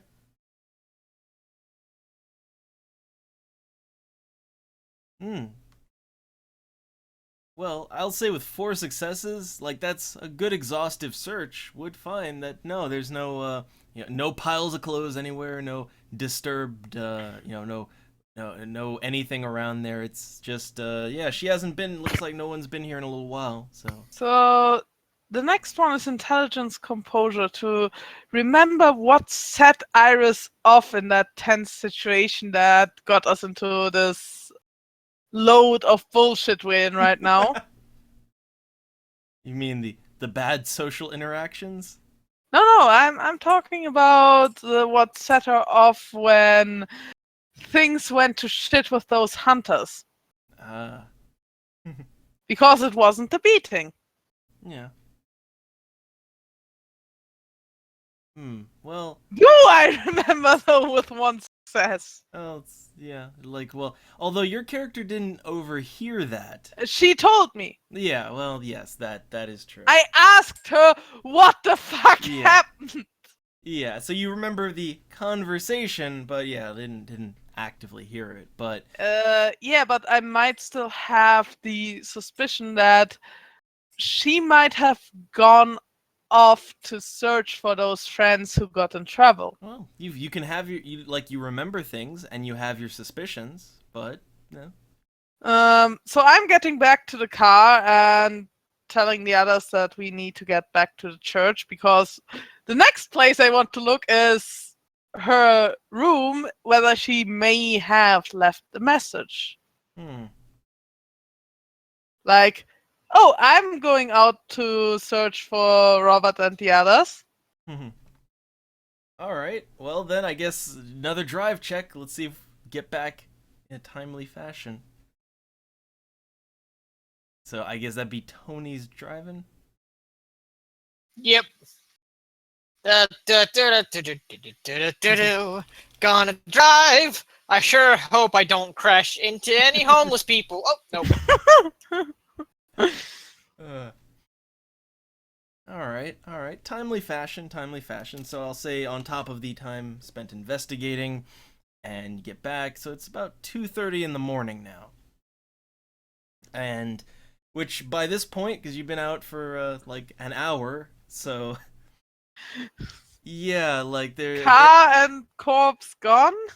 well, no, like you're just like right an hour, so like they're still working, so. I would just walk past them, try to ignore them. I have to look stuff up, and I have to look stuff up now. Yeah, like which by the way, it's like there's there's like a tow truck, to get the car out of there, and Again, I don't care. yeah, just got the rolled up carpets, tubs of acid, all whatever you pick your choice there, but like yeah, they're doing that. And they're not going to mind you too much, although they'll just keep an eye on you as you pass them by. And I pass them on. I pass them by fast. Get to the church and to Iris's room. And at first knock just on the hope that she might have gotten back. All right. And Arthur is just gonna fiddle with his lighter. I mean, after all, we had an hour that we weren't there. yeah. And I guess are the others just staying outside watching, the wet work going on there, just or like are they following inside? Where's the others at? I'm staying in the car, just fiddling with my lighter. All right. Well, do a little thing here. All right. Please tell me she's back. So, yeah, like you knock on the door, and after a while, there's a little noise inside, and yeah, the door opens up, and yeah, Iris is there, and she's immediately gonna say, "What? Where have you all been, and why is there a cleanup crew outside?"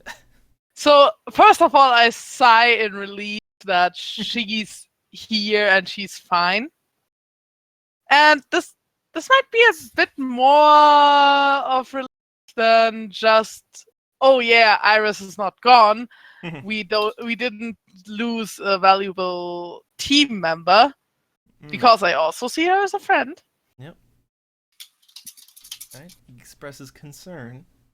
And I tell her what's been going on.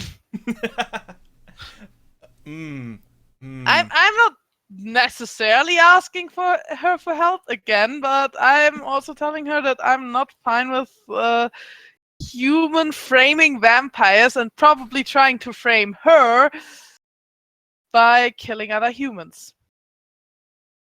Yeah, she's just gonna listen, and I guess you're telling her about also all the shenanigans that have happened tonight, so yeah. She's just gonna, like, arms crossed, leaning on door frame, just letting you finish. And just a sigh. Like, a good sigh. And yeah, she's gonna think on it for a second and say, well, I do believe back then I said that permanent solutions were probably gonna have to happen. And you were right. I, at the point, was mentally not able to get to that point. And I admit that I was wrong. Yeah, she's just nodding, very I told you so look on her face. I'm taking it from her. I'm taking it. Not from Tony. Tony's in the car. You can't take anything from him. Yeah, but connecting to the conversation from earlier that we had. Yeah. But Yeah. Well, yes, that one time I got something taken from me. That didn't go very well, did it? But So yeah. So, but in addition to that, like, she's also just gonna quickly say that, yeah, I'll help, but also, you know, with what's going on out there, you seem to be getting into some things. You bringing a lot down on this place, you know? I'm trying to stay out of this, and I hope that Tony doesn't bring them here ever again. But someone going by the name of Lewis wasn't exactly keen on my idea of feeding him to the alligators. Just, I love just Honestly, not your worst option. just saying that right out, and like just do a little thing here. So she's a little bit taken aback. She's a little surprised and she's just kind of, you know, eyes a little I know wider. out of character that Iris did things like that before. Oh, yeah, but she's just kind of little slight shock there. Just, didn't think you had that in you. Jacob is sleep deprived by now. I'm playing that out with him being extremely agitated. Yeah. So she's a little surprised at that. But what she'll also say, you know, speaking of permanent solutions, that guy you brought in here, like, that might also be a problem at some point that needs taking care of. Just saying. Well, did Iris get to know that guy yet? She's met Tony before. Oh, she means Tony, not Arthur. Oh, yeah, you met him once after you were, you know, chewing that dude alive. Oh, no, wait, did you meet him before that? Before, yes. Oh, And okay. also, Then before- you chained her up. Yeah. But yes, but that also- was part of the plan. Yeah. But also, like, it's more like with the cleanup crew he can just call in here. It's like she sees that. Believe me, I'm working on it. It's just that talking to this guy is really hard, and I can't do more than try to push him in the right direction. And if he's becoming a problem because of it, I don't think there's much we can do to keep him out of jail. I'm not going to get into a conflict with the police for him. But in the end, this is not what we have to focus on. She's gonna just nod to that. I don't want another corpse turning up with a neck. Yeah. And please don't tell me she takes this the wrong way at the moment. She's not behavior blind, alright? So, She's not Robert. yeah. But no, she's just nodding, and but she's also gonna say, it is getting late on in the night, so whatever you're gonna have to do, no, she can't help out till tomorrow, so. I understand. We don't want you to face the sun. We should probably all get some extent of rest. Okay. And thank you for your support. I really appreciate that you're working with us. And with that, I leave her alone for right now. Nice. And also, gonna do a little check, one last thing on her, which is, yeah. Well, yeah, she's gonna wish you a good night. So Relationship getting better again. yeah, not pissing her off, So there you go. The Yay. S link increases. Yes! Yeah. Arthur would still be waiting in his car for the go-ahead to go back home. Yeah, Arthur Yeah, has a home. That's something I'd give now, because there's not much we can do at the moment. I have an idea. It's going to be something that I have to persuade Iris of, because it kind of reduces her to maybe a bloodhound. basically. Hey, the better the nose, the more likely she'll find what we're searching for. All right. Well, the only other question is Tony. What are you gonna do with him for the night? Well, I know a cheap motel where he can crash. I have an apartment. Yeah, he does. Yeah, an apartment that might be investigated at the moment. Might. No registration in that car. No plates on it. No prints. Just a brick of cocaine and nothing else. Well, all right. They're not investigating nothing. Take your risk. Yeah, Tony's confident. So, but still, What the hell like, would they track me on then? the thing is, though, Tony still doesn't have a ride, though. So, Yeah, and that motel is in relative proximity. Jacob can walk there in half an hour. Tony can probably do it in 15 minutes. I think Tony's just gonna walk to his apartment. gonna walk all the way back to town. Probably doesn't want to be within remote proximity of this creature of the night, especially when he's sleeping, like Alright. across from her. All right. I Well, think I'm just we gonna can assume Walk there's a- home. we can assume there's a bus stop like further down the road at some point. So Wait, we do these still have motel money. Oh doors have yeah, locks? bus story. Do these motel doors have locks? Yeah, probably. Yeah. You know what? Fuck it. I'll just stay in a motel room and not get any sleep. That works. All right. 2 people not getting any sleep. Wow.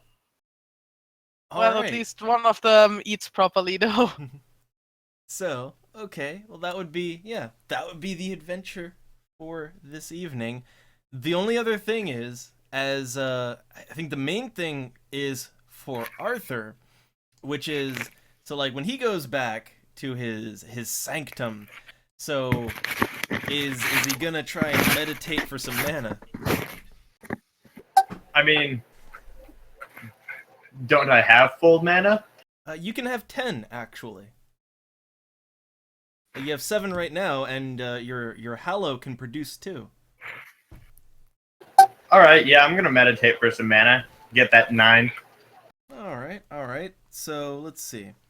Well, I guess you can meditate for a certain amount of time, but since you have all the time you need, I'll just let you have your 2 for the day.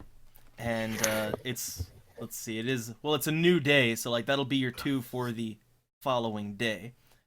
So yeah, just bump that up by 2 more points. So okay, you get your 2 mana. And let's see. Double? Yep. Jacob would do a long walk before actually getting back to the motel. He needs to get his head cleared. All right. Just getting in some fresh air, putting some training to the bad leg. Neither getting enough sleep nor any food. Nice. So, okay, and then the last thing we'll do here is calculate XPs.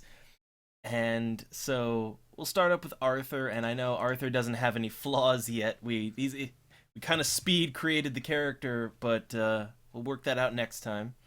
But for now, so base EXP of 3, and I would say, you know what? Arthur did really good on just magical investigation. All right, magic cop over there, and I'll give an extra point for a good investigation. Well done. You found out that it was a fake vampire attack, and who did it, so... Alright, so I'll bump it up to 4. There was no combat this time around. So, I'd say... Yeah, we'll go with 4 for this run. So for Arthur, he just gets 4. Now, for Tony. So, base 4. You and get flaws. nothing. Yeah, so I would say his flaws, Nothing. his hot temper came into play.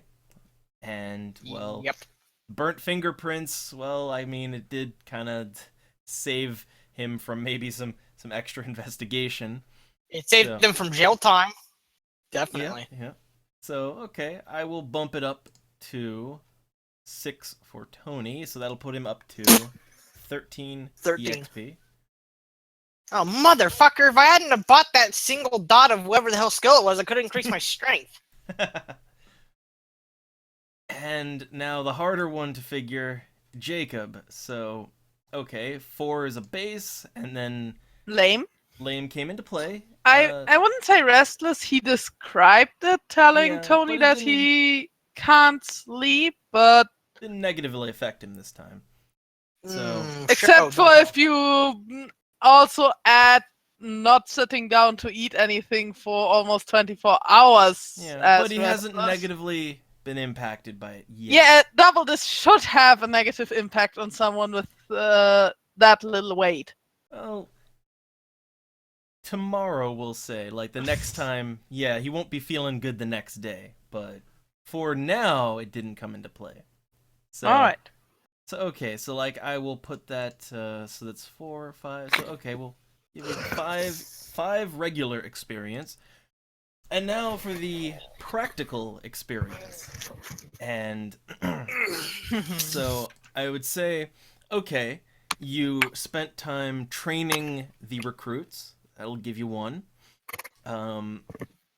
Let's see, you cleaned guns, all that. Lots of preparation. I'll give that another 1. And I'm trying to think anything else. Please Oh, don't tell you- me that the death of this civilian is on my head. Well, that is kind of, well, the thing is, yes, an innocent died. Again, not directly, but an innocent died in your proximity, you know, that could have been avoided. So, yeah, like, okay, so that'll knock you down 1. So okay. Wait, she lost another hit point of humanity? No, practical experience. Yeah. So let's see. You're like, so you're at 1 point then.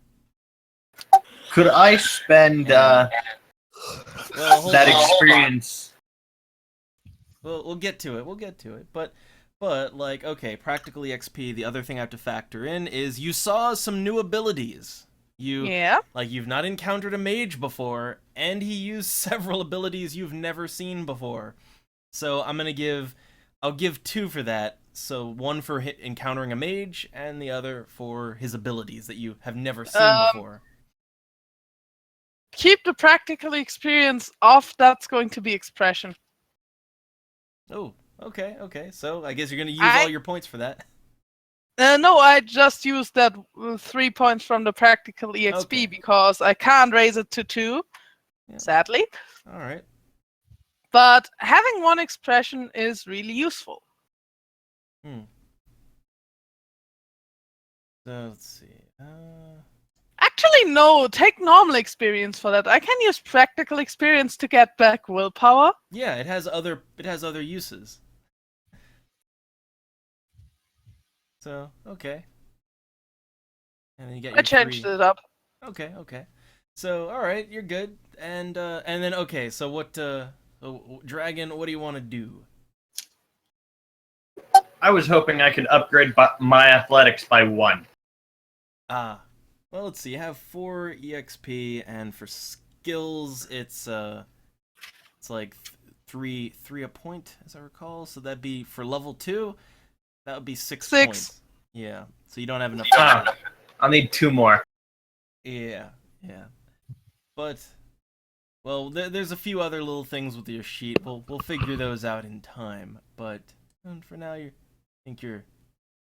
probably should just sit on it for what you got. But all right, so that is EXP divided. The story for today concluded at a nice good point. And so for this adventure into the world of darkness, I think we'll call it. That's all. Good night. Good night.